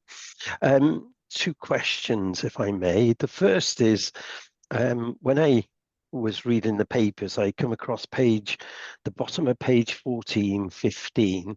There was a statement in there saying looked after children reduction 2 million going down to 200,000, and I thought to myself, is that for the whole of Wales, or is that for us as an authority, and what are the implications of that? Because that Just to seems clarify, quite that's paragraph 3.19 of the first. 3.9. Yeah, and it's in relation to grant funding reduction in children's. Yeah. So I just wanted to get clarification on that, of what it means for us. And then in relation to some of the cost pressures you mentioned about the unaccompanied asylum children of 152,000 in that, what support do we get from central government from that? And is there any way that we can go back to them to request any additions, particularly once we've assessed those children, if their demands or their needs are greater, or don't we have that opportunity? Thank Right, you, Councillor who wants to come first on that? Do you want to answer those questions, Sandra?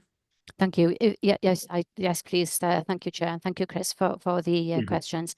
If I may, I'll take the second one first with regarding our unaccompanied asylum seeking children. We do receive a certain amount per head, basically, on these youngsters. There was a period of time when we had there was an influx of these youngsters, and local authorities were asked if they wanted or if they could accommodate youngsters a little quicker. And our teams did rally round, and they did apply to take 1 to 2 extra youngsters into our cohort. And as a result of that, we did have a little bit of extra funding to do so. So we do try to help and support as much as we can. We have made representation. I attend WLGA. I know that Sharon attends meetings as well with her counterparts throughout Wales. And we do make representation about these youngsters and saying about the costs that they have. But we're not on our own. Each authority is in a similar position, so we're all of the same ilk and that.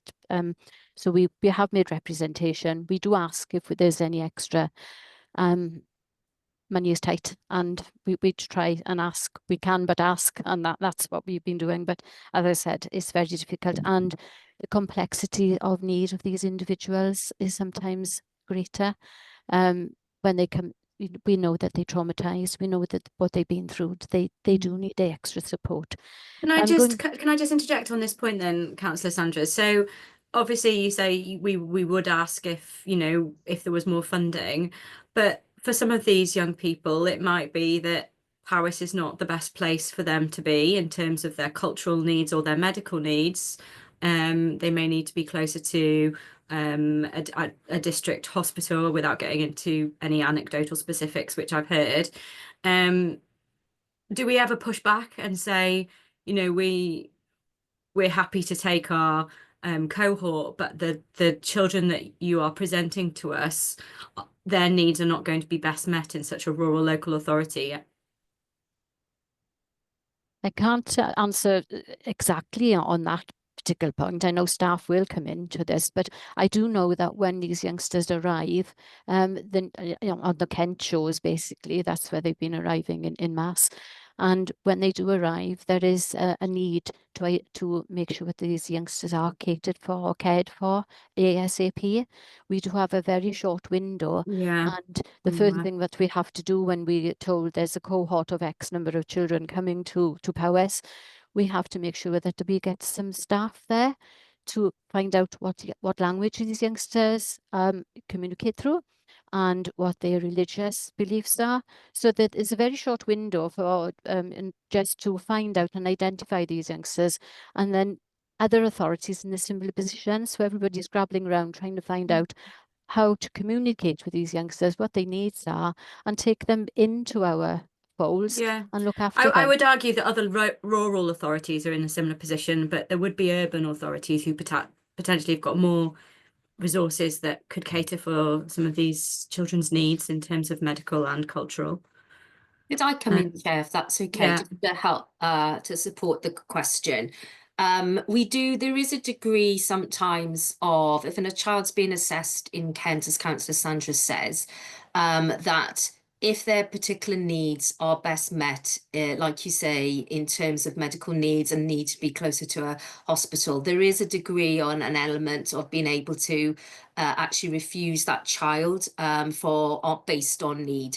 So it wouldn't be, we would have to be very specific, and a very specific reason why you would sort of deny that child coming in terms of into Powys Children's Services care, but that can happen, and we have actually done that. So if there have been specific needs, we've actually said, look, we can't take that child, but we were willing to take a different child with maybe lesser needs because something specifically needs to be addressed in a certain way. Thank you. Thank you. Nina, did you want to come back on this point? And then, sorry, Sandra, I interrupted you. So did you want to continue? Chair, Sorry. I wanted to come in on, sorry, Councillor Sandra, I just wanted to come in and answer Councillor Chris's first question, if that was okay, but I'm happy to wait until Councillor Sandra's finished. Thank you, Chair. Thank you, Nina. Yes, I was just going to say it's the needs of the child, isn't it, and wrapping around those as and when they come. Going back to the grant situation, that there are concerns, and I think Nina would be able to say a little bit more on this, because lots of our provision is based on grant. We do maximise our grants. Our staff do look very carefully on whatever grants come into Powys and look how best we can provide a service and wrap around and reduce our budgets. Could I come in there, accordingly. if that's okay, Yes, Chair? please. The reference that's being made on page 15 of the report is a Looked After Children Change Fund. That's actually a grant that goes to Foster Wales. So I just wanted to make sure it's It is. understood that that's a Okay. grant for Foster Wales, not for Okay. Powys County Council within the Right. report. I have queried that with, and we have queried that with Foster Wales, and that's the end of the current batch of funding. And we understand that there is a further business case that has been submitted to Welsh Government, which is yet to be decided. So I just wanted to make it clear that's actually relating to Foster Wales. But thank you, Councillor Chris. It's a really good question. No, that gives more clarity. So thank you for that. How would that impact us, though, if it is Foster Wales? Shall I come in, Chair? It's very little impact for us in terms of that Foster Wales. Oh, has anyone else lost Sharon? Yeah. Sandra? Sorry, yeah, thank you, Chair. Just to come in there, if I may, I do attend these meetings, and that this was, it was remiss of me really, because we so many meetings I had forgotten. There was this was being discussed. There are 2 grants that come into Foster Wales and the NAS group, and this was queried, and I did say that we should write to WLJ or to Welsh Government preempting, because there was a suggestion of the reduction of this grant. But my belief is that there is going to be another grant in its place. So we are looking for the results of the letters that we've been sending to lobby on that, because we had heard that there was going to be reduction. But I know that Welsh Government are pushing very much for changes within the foster service system. And we are one of the pilots, I believe, in the progression in which and the steps that we've made in transforming that service. So I'm hoping that they look favourably towards Powys, and perhaps we'll get a little bit extra towards that provision. And hence, Chair, that was part of my reason of asking the question, because we were putting that business case forward ourselves in that sense, and I didn't know whether this then impacted directly upon that moving forward. I think we've just lost Sharon, and Sharon, I think, was starting to say that it would have minimum impact on us. But sorry, Chair, sorry, back. Sharon, did you want to carry on? Yeah, I'm back. Sorry, I don't know what happened. I sort of left the meeting, so I am back.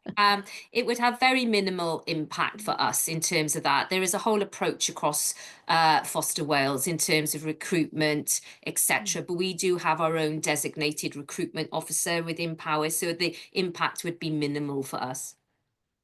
Okay, thank you. Right, moving on, Councillor Gareth. Yeah, thank you, Chair. Just a couple of questions. Can we somebody explain the full year effect of the demography figures? Because in adult services, Jackie told us that we only plan for known cases in future years. This is showing that we've got 1.1, 1.2 million pressure every year for the next 5 years. which is a 6.6 million increase in that budget line alone. Are those children that we've got that budget in for known to us? And why aren't they getting provision now, if that's a new provision? Who would like to answer that? The only thing I can say in this, and I'm sure Jackie will be able to come in and help on this part, but the demography with children does move, as we know, as they grow and they age. So as and when they reach the age of 18, they move out of the service, but other youngsters are coming in. And of course, with there are unforeseen pressures, because as and when a family move into Powys or an event happens, then the figures do change. So fully understand that, Sandra, but in adults, we were told that we only budget for the known cases. And if I using my thought process, I would assume that's the same under demography for children, but we're looking at very significant costs in, I can understand 25, 26, but I can't understand 26, 27 onwards. I don't know where Nina or Sharon. Chair, would it be okay if I asked Jackie Pugh to come in from finance to explain this? Thank you. Okay, so in children's,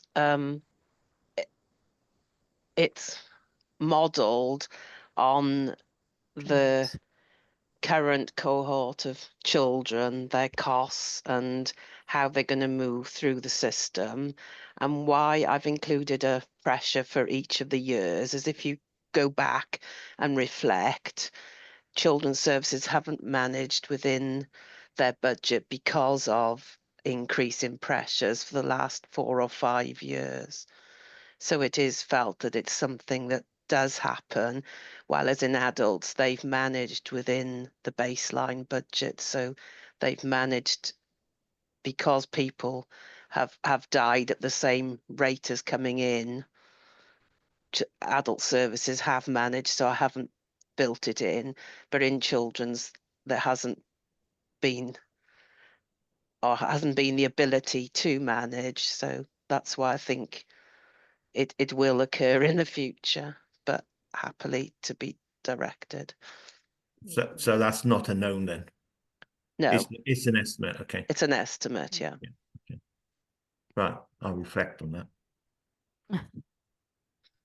Okay, councillors, any more questions? Yeah, sorry, can I just come back on that one, Amanda? I reflected very quickly. That was a very quick reflection exercise. Yeah. Just looking at what we're doing around the cost savings, we are taking actions around the increased use of homes for post-16, post-18 children. Won't that have a positive effect on this budget? I think yes and no. Yes and no, because by bringing the youngsters back in, we have to have the provision to do that, and it might not necessarily be all that much cheaper in the sense that we still need very qualified staff. We need shift workers to be able to come in and look after the youngsters in their homes, and those are parts of the issues that we have to face when we bring these youngsters back in. We haven't got, there's a shortage of qualified staff, as we're aware. This is why we've got to outgrow our own, and we rely on agency staff. So if we have a number of youngsters that come in, we have to make sure we've got the right package around those.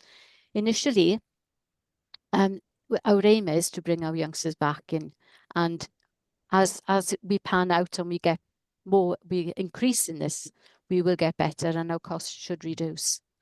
I know it's difficult to appreciate that, but those are the facts really. When we have a home, we need the enough staff to be able to accommodate and the shift workers there, and there's that shortage that we haven't got. We can't just we might have, even when we have the home, we have to have the staff as well, and those costs might be exponential. Yes, please, Sharon. So so it is on as a savings target, and obviously that isn't going to be realised straight on April the 1st. That is something that we are looking at to develop over the course of next year, and actually that is a moral and the right thing to do in terms of increasing the amount of capacity we have within Oh no, We lost- Sharon's frozen again. Sharon's gone again. I've got some questions on this. This is on the 500,000, isn't it? Yeah, but I think Sharon is trying to answer my question on the demographics, isn't she? Yeah. Yes. I will wait for Sharon to come back in. Should we park this and come back to it? Because I've got, oh, Sharon's got her hand up, but is she gone? She's having difficulties with her IT.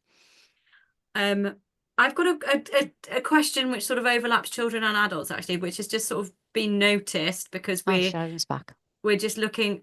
Oh, Sharon, are you back? Oh, I'm so sorry. That's okay. got Sorry, thrown out again. We'll go but yeah, back. We'll go back to that. What were you saying, please? I was just saying, really, Oh, she's gone again. around that cost benefit analysis of, have I gone again? No, you're back. You're back. Okay. In that cost benefit analysis, it is a realistic figure for next year in terms of savings. And we've based that on the kind of percentage of children we have living outside of Powys, outside of Wales, but also the costs of those particular young people as well. So it is absolutely realistic, but it comes with if you asked me to kind of RAG rate it, it would be amber currently because it won't be live on April the 1st. It's something that we would have to develop over the course of next year, but we're confident in our ability to be able to deliver that. But the savings actually might not be reached until the latter half of the year rather than the first half of the year. But fully understand that in respect to the two lots of 500,000, means you've got $1 million saving over the 2 years. My question was about the other pressures though. And that is based on estimates on our actual, and it's around the consistency in approach between adults and children's services to this area of the budget. David, did you want to add something on this? Can I just make a general statement with regard to forward projections, with regard to cost pressures? I think you have to accept that obviously this applies to the whole budget and any cost pressures that are built into a budget. But if you're projecting forward, there's got to be a level of modelling and estimates involved in that, because there are an incredible number of exogenous impacts that can actually impact these projected pressures going forward. There's pay and non-pay inflation, for example, which will impact most lines. There's government intervention in the way of grants, etc., etc. So I think you've got to accept that, forward projections have to be based on estimates because we don't know exactly what's going to happen in the future. No. Thank you, Chair. Yeah, I think we would accept that, but I would say that the same point that we talked about in adults would apply in that when you strip out those unknowns and you're just looking at it purely on a demographic perspective, it's whether there's any trends over the last 5-10 years where we can see we've been consistently under projecting or over projecting, and whether or not there's a knock-on impact for 1 year if we over project. Does that mean, is there a trend really? And it may be that you are taking into account those trends for the next year's projection, but because we don't see that tool, quite rightly, because it's too much detail for us, but it's just an assurance that those projections are, trends, are mitigated against in each year's projections. Yeah, the trends that would build the projection, but at the end of the day, it doesn't make it necessarily more accurate because you wouldn't be able to account for all the different impacts in future years. And those are based on modelling or forecasts. So it's very, very difficult to get an accurate assessment. Yeah. Nina. Yeah, no, thank you. I think it's a really key point to discuss. And Jackie kind of set out the trends and the methodology that's been taken into account when we're looking at these. And I think, Councillor Gareth, you were asking specifically about the pressure around unaccompanied asylum-seeking children. No, sorry? No, it's the one below. It's the one about the demographics, the one that's 6.5 million over the 5 years.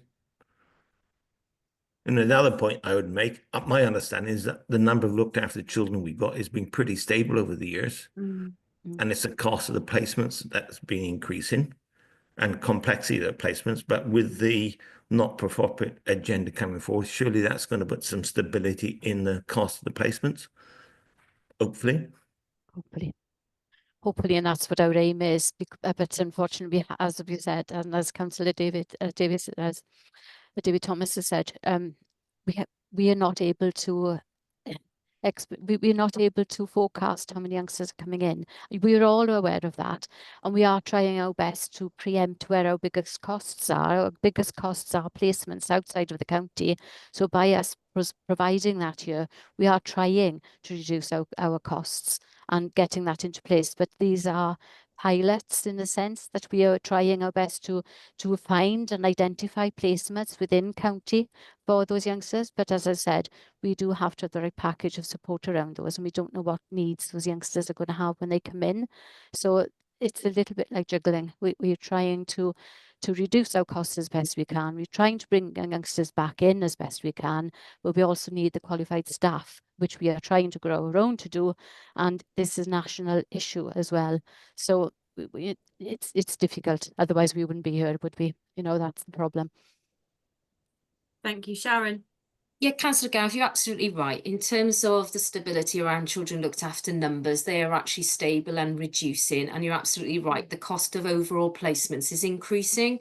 And that therein lies a challenge, really. So it is a provider market currently, which is really challenging, particularly around residential care. We have seen that increase month on month over the last year. So whilst our numbers are reducing, the actual children that we have to support, particularly around residential care, those costs are actually increasing. So that's a real challenge. In terms of the fostering framework that we talked about earlier, that is very much about developing more foster carers, keeping children more local, and that absolutely fits with the not-for-profit agenda and trying to prevent those children actually needing residential care. What we can't predict is how many and when, but maybe Jackie can come back in terms of explaining that demography further if you wish. But in terms of the actual children looked after numbers, what we're trying to do in terms of the not-for-profit agenda, bringing children back, we should see a change in that cost reduction. But right now, there's a lot of things that need to happen and kind of play out before we can see that in terms of future projections. So I hope that's helpful, but you're right. In terms of children looked after numbers and the cost of residential, you're absolutely right on all of that. That's fine, Sharon. And I don't think what I'm going to say, I don't think we need now, but it'd be good to see some of that evidence about, look at the average cost per place over a period of time. Yeah, absolutely. Happy to bring that back if that's helpful. And can I also add to that, how much of that is because of those private providers making the sun's shining before the not-for-profit agenda. That was there is an element of that. That was a specific question I was going to ask is, do you have any evidence to show that external providers are increasing their costs now because they know this not-for-profit agenda is coming in, or is it just a feeling? But if it's not just a feeling, or well, either way, are you able to push back on any of those costs that they're projecting? Absolutely. I think there is an acknowledgement that some providers are capitalising on the kind of capacity and demand for residential placements currently. We operate within a consortium across Wales called the 4Cs, and that very much is a commissioning approach in terms of looking at those providers, setting a percentage uplifts, etc. in terms of that. But we have seen some providers exiting that arrangement. So therefore, if they sit out of that, they're then using that opportunity to actually charge more. This is a national problem, so all of this information has been fed back through the All Wales Heads of Children's Service. I'm sure Nina's also fed that back through ADSS Cymru, and it's certainly been fed back to Welsh Government. I had a recent meeting with Welsh Government just to provide assurance to you all within the last 2 weeks, and actually raised that very point that actually whilst the bill is moving into legislation, it is actually causing and creating challenges around demand of placements, but actually the cost of those placements is increasing. So Welsh Government are cited on that, and obviously I can't change that necessarily right here, right now, today. But in terms of that not-for-profit agenda, it is about us as Powys looking at what we can develop, what we can be realistic about, how we can prevent those children becoming looked after in the first place, but also how we strengthen our fostering offer. Doing more internally. Thank you. Gareth, did you want to come back on that? No, I'm happy with that, Chair. Nina, did you want to come in on that? Yeah, if I could just add a couple of things. Thank you, Chair, and thank you, Councillor Gareth, for your questions. You've asked about the Sharon's gone into a lot of the detail with about the not-for-profit, and I just wanted to reassure and assure that, you know, both myself as director raising and having those discussions at director level, but also Sharon as part of a group looking at it nationally in a working group, etc. So just to let you know that we're making sure the views and thoughts are being shared nationally in terms of that. In terms of the detail of the placements, Councillor Gareth, you may recall I took a report to full council following Q3, and within that report I included detail of the increase in placement costs and the impact that has had. So I used an example of how much we've seen an increase over the last 12 months, for example. So just a reminder that that information was shared at that point, and also that you have a lot of access to a lot of data as well monthly in terms of the data and the performance, etc. So hopefully that will give you a lot of the information that you're looking for as well. But if there's anything else, Councillor Gareth or any member, you know, that you'd like to ask, please make sure you contact us, and we'll happily provide as much as we can. Thank you. I think, are we right? Am I right in summarising that those costs per placement data is there are 1 or 2 placements which cause a increased average, and if it wasn't for those 1 or 2 placements, our average cost per placement would be a lot lower. Sharon's nodding. Sorry, I'm trying to put my hand up. Sorry, sorry, Chair. Yes, you're absolutely right. So for assurance, we track all our children who are looked after, but we also track all our high cost placements and all our children that are in residential care. So you're absolutely right. There are a few children that are on the really upper end of those costs per week, ranging anything from £10,000 upwards per week for a small cohort, and then the majority of our residential care sits around 5,000 to 6,000 a week. But that is still a lot of money, and that is still something that we scrutinise, look at, value for money, but also that individual child's care plan. Can we do something different? Can we look at providing that resource in a very different way? So though, just to assure you, they are scrutinised week on week in terms of that cost.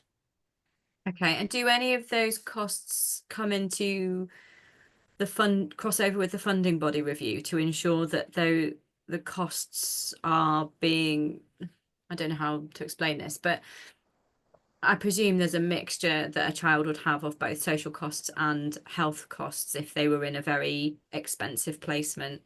How does that get worked out if it's a placement with an external provider? So we hold a panel called a multi-agency approval panel. So that meets once a fortnight. So if there are any other costs, that could be education, it could be health, it could be third sector like advocacy, anything specific that actually relates to that child's care plan gets scrutinised at that multi-agency approval panel. And if, for example, there are any challenges around health, education or anything else, then we follow an escalation process in terms of managing that. We don't have any in an escalation process right now. It very much is working together collaboratively in partnership, looking at that individual child and then looking at the costs associated to that care plan. So it all gets approved. I chair that panel, so it all gets approved and has that governance wrapping around it. So you're confident then that those, even albeit they're very expensive, some of those placements, they are correctly attributable to social services? Yes, right now, Chair, yes. Thank you. And that there's a process in place for you to escalate if it wasn't. Thank you. That's answered my question on that. Just to follow up on that, Amanda, how long has that panel been in place, Sharon? It's been in place for a number of years. Oh, okay, that's fine. Yeah. That's fine. I just wondered, was it a new panel? That's all. Yes. Okay. Thank you. I've just got a couple of questions. They may actually they cross over with adults actually, but they've just sort of come to my mind as we've been going through these papers. Firstly, when we've heard the adults budget, there's a lot of the cost efficiencies are over the last few years have been to do with right sizing packages and to make sure that the appropriate care package is in place for the individual on a strengths-based assumption. When a child crosses over from children's to then become an adult and they go through that process of maybe having their care package adjusted into what adults would class as a right size package, is that then fed back down to children's and taken on board, in that actually there may be other individuals with similar needs who then perhaps could have a care package adjusted? Does that make sense? Sharon's nodding.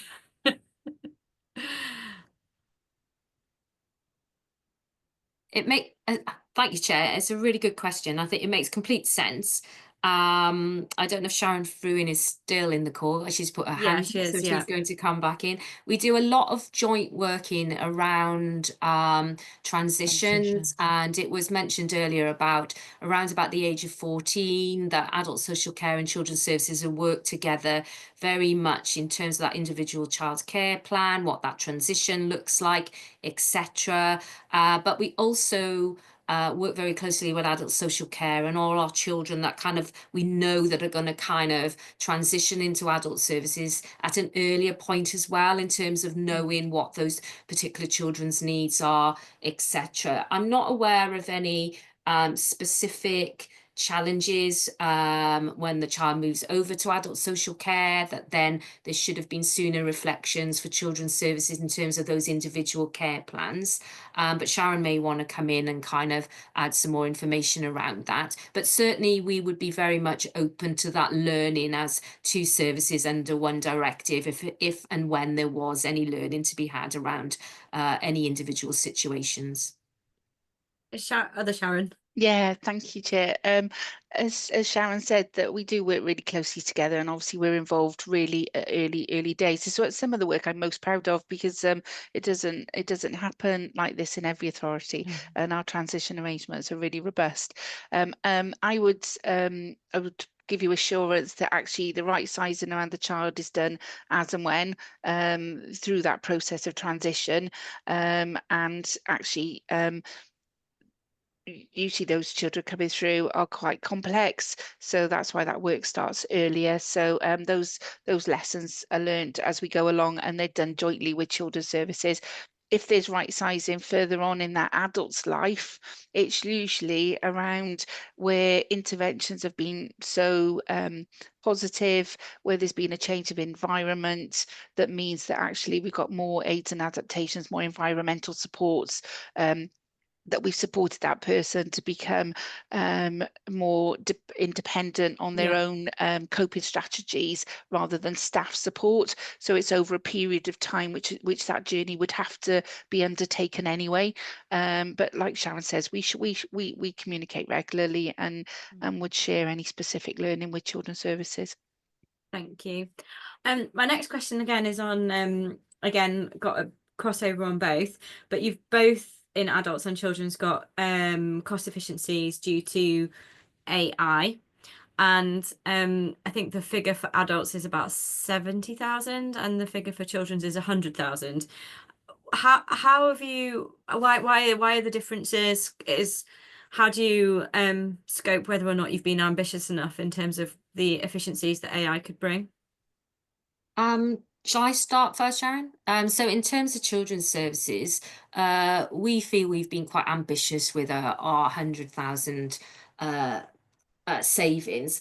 And that's mainly attributed to efficiency within the service. So we're trialing a number of different pilots at the minute around, for example, recording of information and using a different system to facilitate recording of a different system, which is called Magic Notes. So as an example, it should be able to reduce the amount of time that it takes any practitioner to record that information and input it onto our main system. That will equally have an impact for adult social care as it will for children's, because we're running it as a combined pilot across different service areas. Where I've kind of added additional savings into children's services is around translation services. So we've got our unaccompanied asylum seeking children. We've got lots of families that have different language as their first language, living in Powys too. Yeah. So it's not just Welsh, it could be Polish, it could be another European language, it could be all our unaccompanied asylum seeking children's different languages. And we pay a lot of money for a translation service that's based in Cardiff. So it's very much about using AI to translate documents, information, but also to be more like Google Translate. So you can actually have direct conversations with children and they will translate that there and then while you're having that conversation. So it might be slightly different than adult social care in that we're specifically looking at that. Okay, and what about in terms of how you use AI for commissioning? And there's so much paperwork that goes into invitation to tenders and reviewing responses, and I imagine as AI develops, there's going to be all sorts of options there. Is that absolutely factored into both adults and children's? I think it will be emerging and it will develop over this next 12 months. I mean, we are learning ourselves and it's actually picking up pace ourselves. As Nina said earlier, I lead on that project for the directive. And actually, there's something new happening all of the time in terms of that delivery. So I would expect and anticipate that actually is going to grow over this next financial year. And then maybe we'll be looking at something different and forecasting something different for the following year. Okay, thank you. And what about you, Sharon, in terms of commissioning AI and things like that? Yeah, very similar to what Sharon's described. Obviously, we've got a different workforce across adults. There's different certain nuances. We're certainly looking at our administrative functions and our translation functions as well. And some of the diagnostic work that we'd be doing with Newton will inform then we'll review our operational processes to inform where we can embed further AI supports to increase efficiencies. You think you've been ambitious enough with it, Sharon, or is it? I think so. Okay. If we look at the rest of the savings that we've got, where we're looking at major changes in structures, etc., around the locality model and day opportunities, actually, I think it was prudent to be cautious because we've got a lot of movement in our structures planned this year. Yeah, and there's a lot of unknowns with AI, isn't there? So yeah. Gareth, is your question on AI? Linked to. Okay, I will let you come in. I before I go on to just a new stream of questioning. Yeah. And it's just to point out that the Children's Services have actually identified 200,000 of savings, 100,000 in 25-26, and a further 100,000 in 26-27 in MTFP. That's all I was going to say. Okay, links to AI. Yeah. Okay, thank you. Right, I've just got a question really on the impact assessment for the returning children close to home, 16 plus, including unaccompanied asylum seeking children. Going back to again Councillor Ange's point on traffic light systems.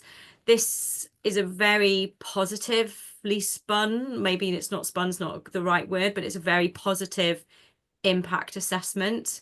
There is very little within here which is highlighting any negatives or risks. And I just wanted to ask you to reflect on that really, because I know as a service, we know of other local authorities where they have brought young people closer back to home. They haven't been happy. They have then, in some cases, run away or refused accommodation in the local authority. Have we adequately factored in that?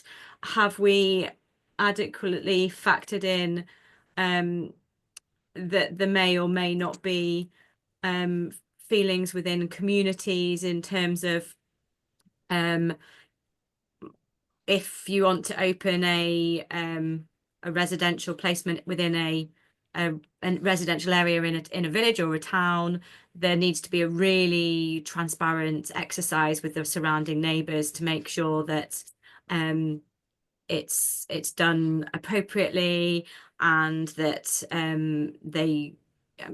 it's difficult to, I don't want to go into confidential information, but you need to be really transparent with the neighborhood, and in terms of making sure that that house, that the neighbors know that that house is an appropriate place for these young people, and that those young people are going to be safe there and happy there, and that there's going to, even down to little things like there being enough parking and things like that. So I just think this is a very positive impact assessment, and yet there are unknown risks, and I just wondered whether you think those should be included within here.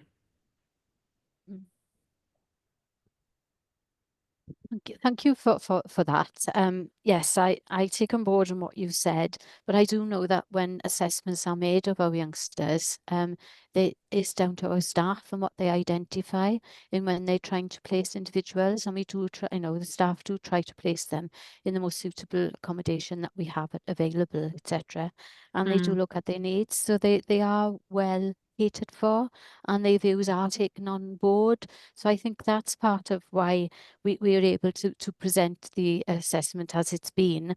I take on board about the neighbourhood issues, and that can happen anywhere, really, at any time. Discussions are made within our own homes. We do consult, and we do talk with the immediate neighbours, and we do consider parking, and there have been issues, and I know Councillor David has had issues locally, so I'm very much aware of the issues that are there. But just to reassure you that if and when any issues do arise, our staff do intervene. They do discuss, and they do try and resolve. So I don't know if that helps at all, but I do know that we try to be proactive. We cannot preempt everything, but we do try to discuss and share. But there are one or two individuals who have moved in private accommodations and private providers, and they may have caused a few issues locally in various areas, and we have very little control of those individuals because they're private and nothing to do with powers. And then we could become looked at as being the same, but we are not actually. So just to reassure you that within our services, the risk assessments do reflect on our findings. I think what you have just said should be included within the risk assessment, in that you take on board that there can be very local based issues, but that that the staff will work closely with councillors and communities, etc. I just think at the moment the way it reads is that it's very this is going to be absolutely really positive, and there's not going to be any issues. And I think that I've definitely seen the learning from my own experience as a councillor, where problems have happened in the past in terms of local engagement that I don't think would happen now because of the way that it would be approached by officers. And I think that just needs to be factored into this impact assessment, that there have been lessons learned, or that you know how to mitigate some of the risks that could be posed because of this. Sharon, did you want to come in? Yes, that's okay. Thank you, Chair, and thank you, Councillor Sandra. I think this is an overarching impact assessment in terms of the overarching philosophy of bringing children closer to home in terms of what we're actually aiming to do. When we come to actually develop that business case around where those particular residential facilities or homes may be, there would be a further impact assessment attached to that based on the more localized issues. I completely accept what you're saying, and absolutely the questions that you raise are absolutely really valid in terms of the individual work that you would do within that local community, the engagement, the opportunities to talk through any narrative at all with members of the public, and to assure people in terms of those circumstances. We have a project group that actually works in terms of meets weekly, in terms of all the different strands of the work that we're doing around this subject area. And also things can be very different, and acceptance, engagement, narrative can be very different across the whole of Powys. So we very much look at those localized areas in those individual discussions within that project group, and that does factor in then any kind of opportunities to engage with local people. Oh no, Sharon's gone. I'll wait for her to come back in and finish. So that does happen. All of that reflection happens because we it's lost you also for a looking at second, that sort of Sharon. multi-agency perspective as well.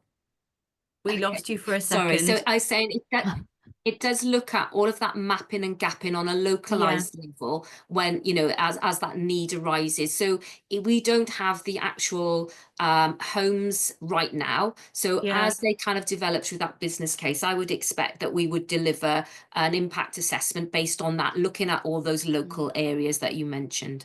Yeah. Okay. And I think I just feel that it should, some of that, these sentiments should be reflected in this impact report, although I do appreciate what you're saying, that this is like the overarching one. But, you know, for example, under 4C, it says the proposal will continue to contribute to the improved emotional well-being of young people who have access to local services and maintaining links to their family and community. So yes, on the whole, that may be the case for many young people who are able to be brought back closer to home, but there may be occasions where you start to look at that as an option for an individual, and actually on balance they are, because of the stability and the how it can be very destabilizing for a young person to be removed from where they are, on balance you may decide to keep a child not closer to home, because to move them would just tip the balance. Yes, they would be maybe closer to their parents, but because of their needs, it would be too unsettling. And I just, again, I just think the report should reflect that it's going to have to be a dynamic process. Yeah, you're absolutely right, Chair, in terms of what you're saying. I guess in terms of the children that we know about, in terms of their placements where they currently are, those conversations are all kind of taking place right now in terms of maybe not necessarily with each individual child, because that depends on where they are, who they're living with, how long they've been there, what is their future plan. There are some children that won't move, like you say. There are some children that are connected to family, but they don't live in Powys, they don't live in Wales, but they're still with an aunt or an uncle or an extended family member, and they live outside of Wales. We're not going to be looking at those particular individuals, and the legislation isn't going to want us to do that. So it's very much about looking at individual children right now in terms of those children that actually would benefit from moving closer to home or not. There will be exceptions, and there will be an exception element built into the legislation as well. So where a local authority wants to apply for that exception for that child to remain wherever they are for all the reasons that you highlight, then Welsh Government will make that decision about whether they'll allow that local authority to have that exemption. So there is flexibility within it. This particular part of the savings plan is around new children, so new young people who may be 16 plus, new unaccompanied asylum seeking children, so children that we don't necessarily know yet, but actually we want to bring them into Powys and support them in Powys rather than have to have placements in urban areas or outside of Wales. So if you were to give this a colour on a traffic light system then for achievability, what would it be? I'd say amber. Based on we haven't got those properties as yet. There's a risk in terms of obtaining those properties, the location of those properties, and then there's a risk based on not knowing the young people that are going to come through the door in terms of their needs and complexity, etc., in terms of how we manage that. So based on that, then would you go back to my original question? Do you think that this impact assessment is slightly too positive? Because everything in here says good, good, good, good, good. Sorry, Sharon. I don't think so personally, because I think but I do accept what you say completely. Okay, thank you. Nina, you've just put your hand up. Is it on this point? Yeah, no, thank you, Councillor Amanda. You've raised some really good points, and it might be impact and timing are two different things, isn't it? You know, Sharon was talking about the deliverability, but not about the impact, which of course is what's being picked up on the impact assessment. So slightly different. But I would say, you know, if you as a scrutiny want to, you know, if one of your recommendations is that we take away and review it, then I would support that, and we could take that away, take the points you've raised, and really challenge ourselves on that. So just wanted to say that. Thank you, Chair. Thank you. Councillor Gareth. Yeah, sorry, just on that last point, I've already got it down as a point to be reviewed. Just to say, Chair, that Councillor Josie's had to leave, but she's left a question in the chat. Oh, I haven't seen that. Could you but the read it out, question is, please? could we have the officer discuss forward planning with staff fee agency cost? Oh. Personally, I don't understand the question, but I think it's how we're working through that process. No, I think it was really good earlier that Sharon said we're down to less. We're now on single fingers agency staff. Chair, do you want me to come in on that point? So Yes, we recently please. brought a paper, didn't we, to Health and Care Scrutiny going back a few weeks ago. Yeah. Was it? Can't quite remember the date off the top of my head, but we did bring that paper in terms of the forecasting and trajectories of where we've been and where we're going to. And we do monitor our agency expenditure because it is still costly on a daily basis and a weekly basis, but those numbers are now down into single figures, and that we are continuing to recruit staff into those permanent positions. This year we have a cohort of 6 students who will become newly qualified social workers at the end of this year, and actually we have 6 vacant positions currently for social workers. So we're going to be very soon kind of reducing that over this next 12 months even to fewer agency workers. So that's a positive news really in terms of where we're heading. I don't know if that answers the councillor's question, and if there's anything further you want me to bring back to Health and Care Scrutiny in the future, happy to do that. I think it's a really good news story, Sharon, in terms of 7 years ago, or back in 2018, after the inspection, in terms of the number of agency we had then, and how through previous administration, current administration, previous scrutiny, current scrutiny, we've all gone on and on and on about grow our own, and we have collectively you have done it and we've supported it. So it would be good to show that story really. Okay, no problem at all. Happy to bring that back in terms of that information. Yeah, and the positive impact that has on individuals as well, because it means consistency of social workers and a more stable workforce, which is good for everybody. Nina, you got your hand up. Yeah, Councillor Amanda, thank you. I was just going to come in and just say that what a success story our Grow Our Own scheme has been across Powys, both in terms of adults and children's. And Sharon's talked about, the significant reduction in numbers of agency staff. Well, other local authorities would love to be in the position we are with that dropping the way that we're seeing. So, it's a real testament to the team, the culture, the leadership within children's services and adult services in terms of those reduction. And we've got agency staff moving into permanent positions within our service as well, which I think are great. But yeah, so real success story in terms of Grow Our Own and reducing that agency staff, and hopefully that'll answer Councillor Josie's questions that she popped in the chat. Thank you. Thank you. I've just lost my picture of you all. Okay. Oh, Councillor Sandra.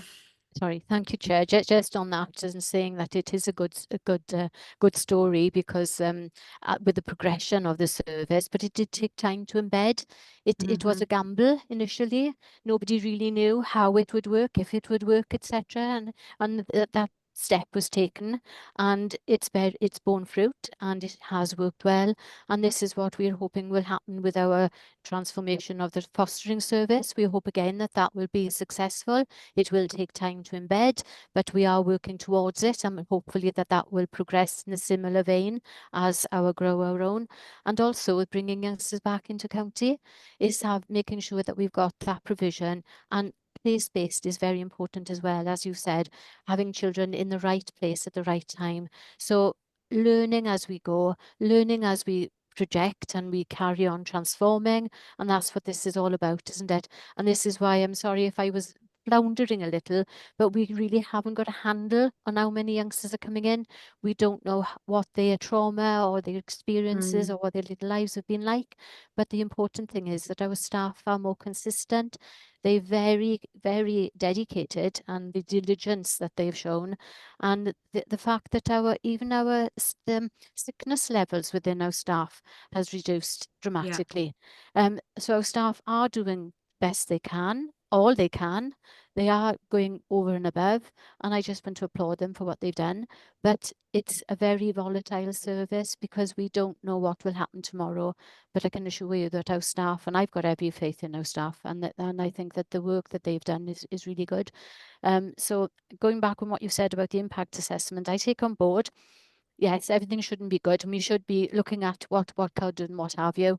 But on the whole, the service is trying its best to improve, and that's what we're all about. Thank you. Thank you, Councillor Sandra. Gareth, I'm going to take your question as the last one before we come to sum up our recommendations. Okay, thank you. Just on the training and training our own, grow our own staff, do we insist they stay with the authority? Is there something contractual they stay with the authority for 2 or 3 years? That's a question. Yes. Then I got a question on fostering as well, Chair. Yeah. Shall I Yes. come in on that one, Chair? Councillor Gareth, yes, they are required to stay with us for a minimum of 2 years. Yeah, okay. Question, and this isn't around the 25-26 proposal, this is around one of the future proposals in MTFP, where you've got just over £1 million saving from the new fostering processes. What's the chances of some of those savings being made 12 months earlier?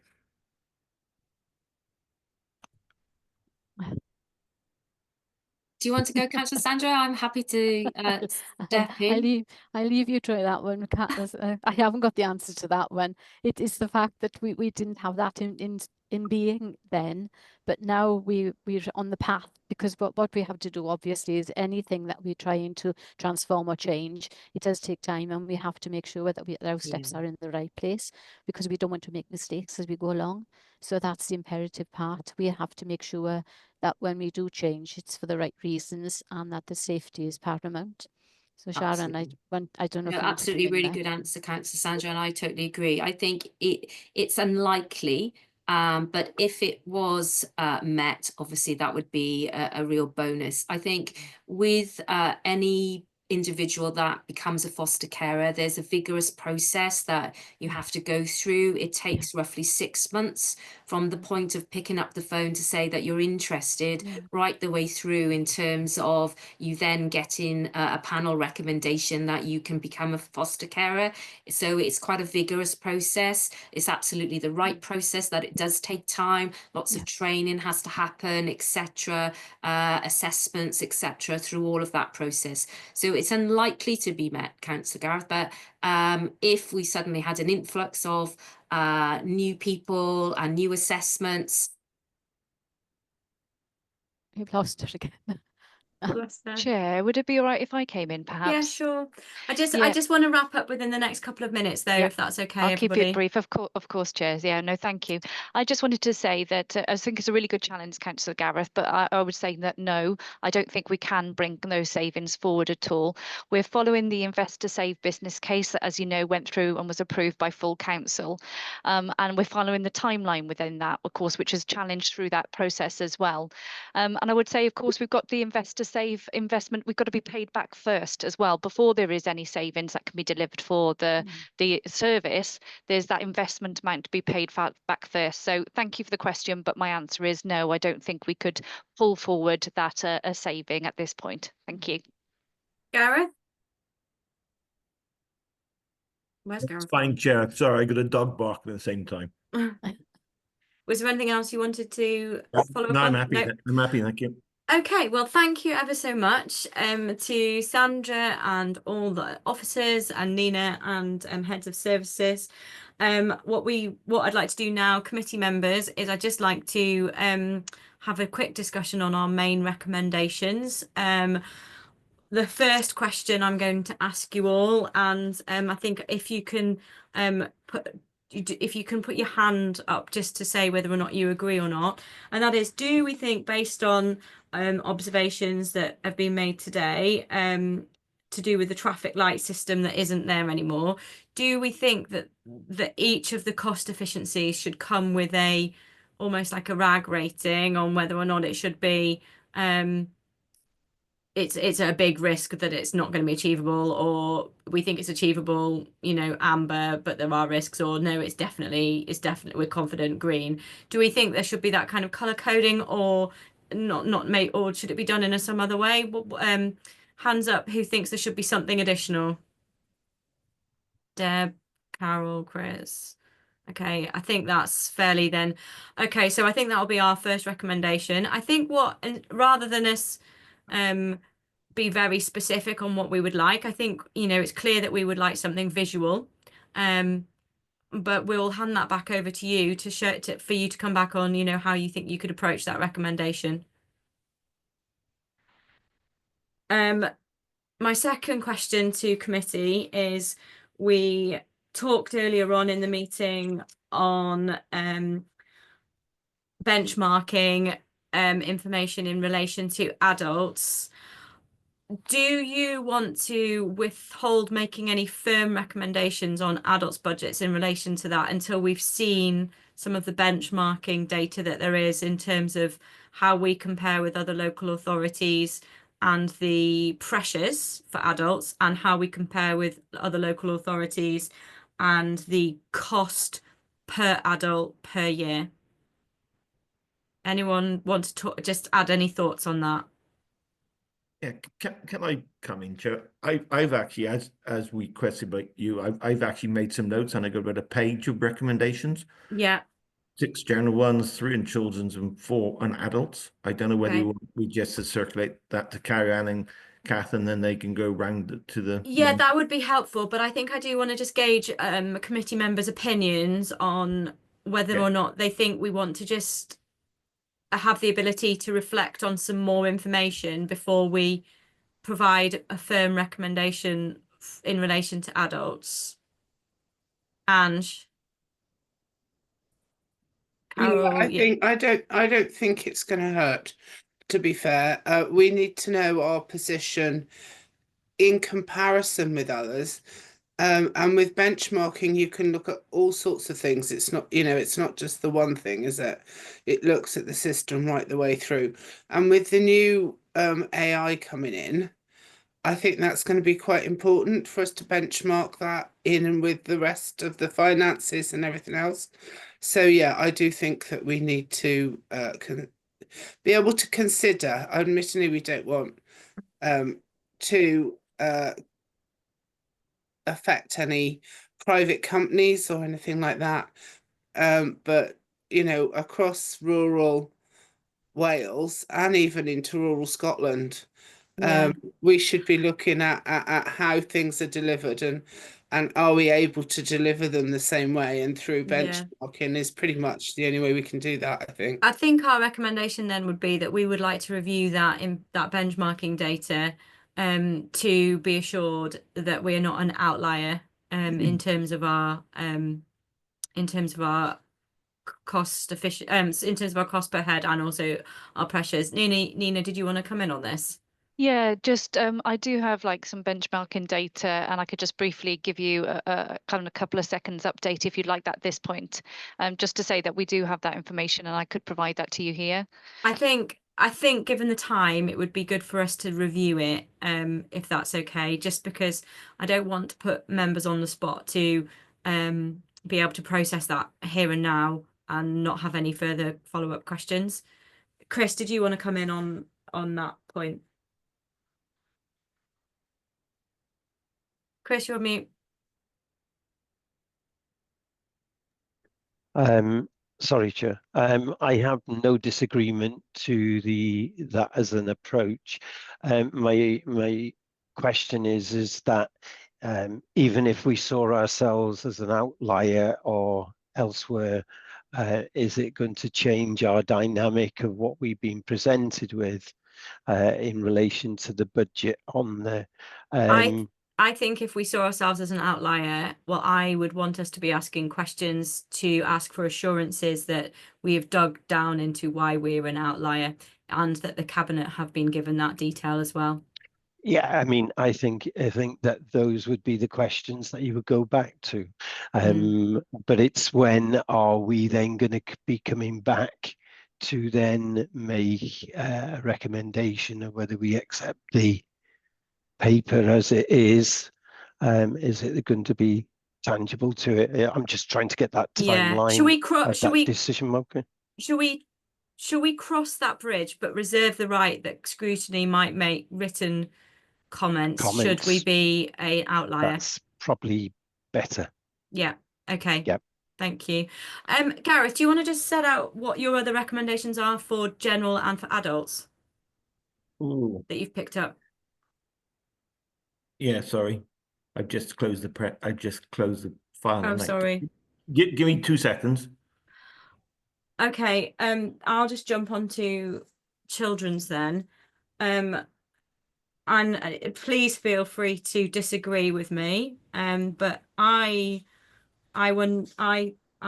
inclined to suggest that our recommendation is that the impact assessment for close to home is reviewed to ensure that it does take on board that there are, potential risks in terms of the achievability of that and on the impact that it may or may not have. Anyone got any views on that? Agreed. Ange? Do you agree, Ange, or is there a comment? Yeah, sorry, no, my mic wasn't switched off. Yeah, I do agree. I also think that we need to put in that the impact assessments need to be followed through more carefully, I think perhaps is a nice way of putting it. They're not, I don't think they always review what the risk is. I know I shouldn't probably say that, but that's I'm afraid how I feel. Some of them are more risky than what has been put down as moderate or good. So yeah, that's just my feeling. But yeah. Do you mean that where they've assessed that the impact will be positive, it will only be a positive impact if it's achieved, but actually if it's not achieved, then there is a risk to it? Is that what you mean? Yeah, it's positive what's being done or what's hoping to be done, but that isn't the risk, is it? The risk is it not being done. Yeah. And it moderately, yes, we all want it to be done. Don't get me wrong, we all want it to be done, and I'm very sure that in people's minds it can be achieved. But what is it realistically likely to be achieved? Is there a, I don't know. I don't feel that some of them have that realistic view on them. And I think for some of them, I think it's fair that they can't be realistic yet. So, for example, the day opportunities one. But I think that needs to be made clear in the impact assessment that, it's a moving beast. Yeah, that's what I mean. It could be moderate to risky. Yeah. Not just moderate. It doesn't, some of them, like I say, we all hope they're achieved. We all want them to be able to achieve what they want to achieve. Well, I would say it is we just do for the fact closer to that, home, but for the day opportunities one, we don't know how that looks yet. So there's a lot of unknowns there, isn't there? So we don't know whether we want it to be achieved because we don't know what the options are. No. Well, 120,000 sounds, nice cost efficiency, but we might disagree with the impact to the individuals. We might not think that that's worth the saving. Yeah. So Nina, I can see your hands up. Yeah, sorry, Chair, just to come in, these are impact assessments of the proposal. So I think there's two slightly issues being discussed there, and I just want to make that clear. These are impact assessments on the proposals. In terms of deliverability, that's about monitoring and make sure we've got the robust monitoring in progress throughout the year to oversee the delivery of those proposals, etc. So that's about how we mitigate that risk. And as you say, some of those, there will be more detail as we get into the business case end of those proposals, and you will have that detail come to you. So we apply the impact assessment guidance and use the definitions, but I just wanted to make clear. There is an impact that's related to achievability though, Nina, because if you look at day opportunities, the fact that it's gone on for another year is causing an impact to individuals because they don't have the certainty of what services are going to look like. So if I don't know, maybe I'm getting confused, but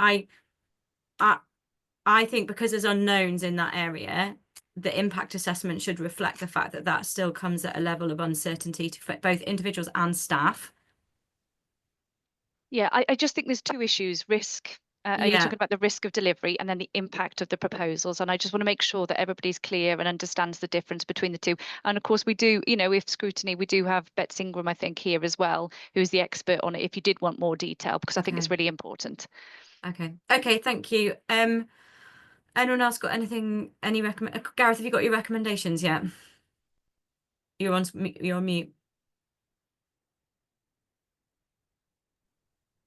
Sorry, I found my file now. Yeah, on adults, I've got members who request further details in respect to the calculations used to calculate the two pressures of 4.8 and 7.1 million respectively. Just some Yeah. break on that one. Yes. Yeah, All the questions absolutely.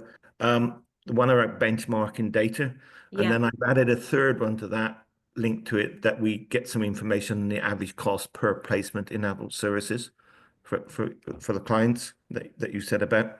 Yeah. In terms Members, of, are you happy with that? and then in terms of children, and this isn't the first one, isn't related to the budget. It's that Councillor Sandra said that she's written to the Welsh Government regarding the withdrawal of the funding for foster Wales. I've just said we should note that we support Sandra in that process.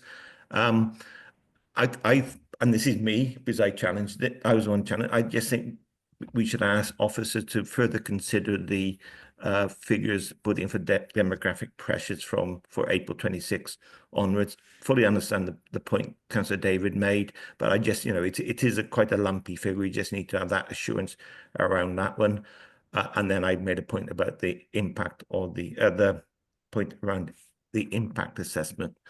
I've also made some notes of some general points. I don't know whether you want to do those now or just I'll just send them to you. I think we just need to make for the public. I think we just need to have a quick overview of what the general ones are. Right, the general ones is I personally think we need a little more budget discussions around more detail around the relation to the basis of the calculations. Linked to that, I think it would be really good if in the papers or even as appendix to the papers, we had a 2 or 3 paragraph statement around each pressure, each saving, so we can get our head around it. Because if you just look at the single line, unless you know the service, it can be quite confusing. And this isn't just aimed, this next one isn't aimed just at children and adults. Personally, I am disappointed about the lack of identified potential cost savings for 26, 27 onwards in the medium-term financial plan. And I understand the reasons. I've got the one about the traffic lights. I've got the one Jane mentioned that she's been involved in meetings with Welsh Government, supporting that officers continue that. I think going back to the one where you said about having more detail in relation to calculations, Gareth, I think we do have to be careful that we don't have like too much information where we can't see the wood from the trees. So what I would say are there particular ones where we would say, actually, when we come to look at the budget for Q1, do we want to go through any particular lines in more detail there? I would say it's the big lumpy ones, like the 4.8 and the 7.1 million. And we don't need an awful lot of detail. It's just what data has been taken into account and what factors have been applied. Okay. I mean, Chair, I just wondered what's the scrutiny today. I personally feel has been quite robust. And what I would say is that from the officers that have provided us with responses across the board, it has been open and candid and clear. I understand that there may be further questions to be able to do, and that can be shared around. But I'm just then asking the question in relation to due process around making a recommendation that goes back to Cabinet. When does that need to be done? And what are we trying to then, does the additional information alter any of the decision that we would make about supporting that budget line or not? I think, and that's what I'm not clear of. I think we've answered that question in relation to the benchmarking data in terms of if the additional information has any shows us as an outlier, then we would have any questions. I don't think we've answered that question in terms of, say, for example, we get a breakdown of what the it's pressures, isn't it, Gareth, you're talking about? Yeah, the 4.8 and 7.1. The 7.1. If we get a breakdown of the chunks that make up that amount, is that going to alter our review of this? My view, which might be slightly different to yours, Gareth, is that I just want an assurance that the portfolio holders have been able to see the breakdown of those chunks that make up those pressures, and that they've had the time and there's been the officer explanations to them as to how they've made up those chunks. Otherwise, I think we're getting into too much detail. And that's the danger. Happy for you to disagree with me though, Gareth. And you know, as a committee, we can reflect that I can reflect that to council by saying we've had discussion about it. There's been a view that some members would like to see that information. We've therefore requested it. However, you know, as a committee, we just want an assurance that the decision makers have seen that. What do you want to come back to me on it, Gareth? No, I'm happy with that. Okay. Could I Jane, make you've got your hand up. Yeah, if I could make a comment, I agree with you totally, Chair. I think, you know, the level of detail that goes into developing a budget is very detailed, and I'm sure committee won't want to go through all of that detail, but what you are doing and what I need to do as a Section 151 officer is get that assurance from officers and the services that they have been calculated on robust assumptions, and that the service can give you the level of assurance that they can deliver within those budget allocations, whilst obviously highlighting there's always a level of risk in any budget. So it's understanding that, isn't it, in terms of the committee's perspective. So I agree. I don't think it's appropriate to share all of that detail. I don't think anybody would have any objections to perhaps Councillor Gareth or anybody having a look in a little more detail, but I don't think that is the role of the committee. Okay, thank you. Any more recommendations, Gareth? No, that's them all. Great. I think Carrie Ann and Kath, can we what I think Gareth and I will probably want to carefully review the recommendations that are being made before it's all published. Is that can we have some time to do that? Yes, of course, Chair. Brilliant. And I think just like to say, you know, as always, to portfolio holders and officers, thank you for coming to Scrutiny. Thank you for, you know, accepting all of our challenging questions and answering them as openly and as thoroughly as you have done. I always appreciate the candor that you bring. And yeah, if there's any final comments you want to make, please feel free to make them now quickly before we go off live. There we go. Okay, right. Thanks everyone, and we're happy to go off air now. Thank you. Committee members, do you want to reflect, or do you want to put reflections? Are we off live?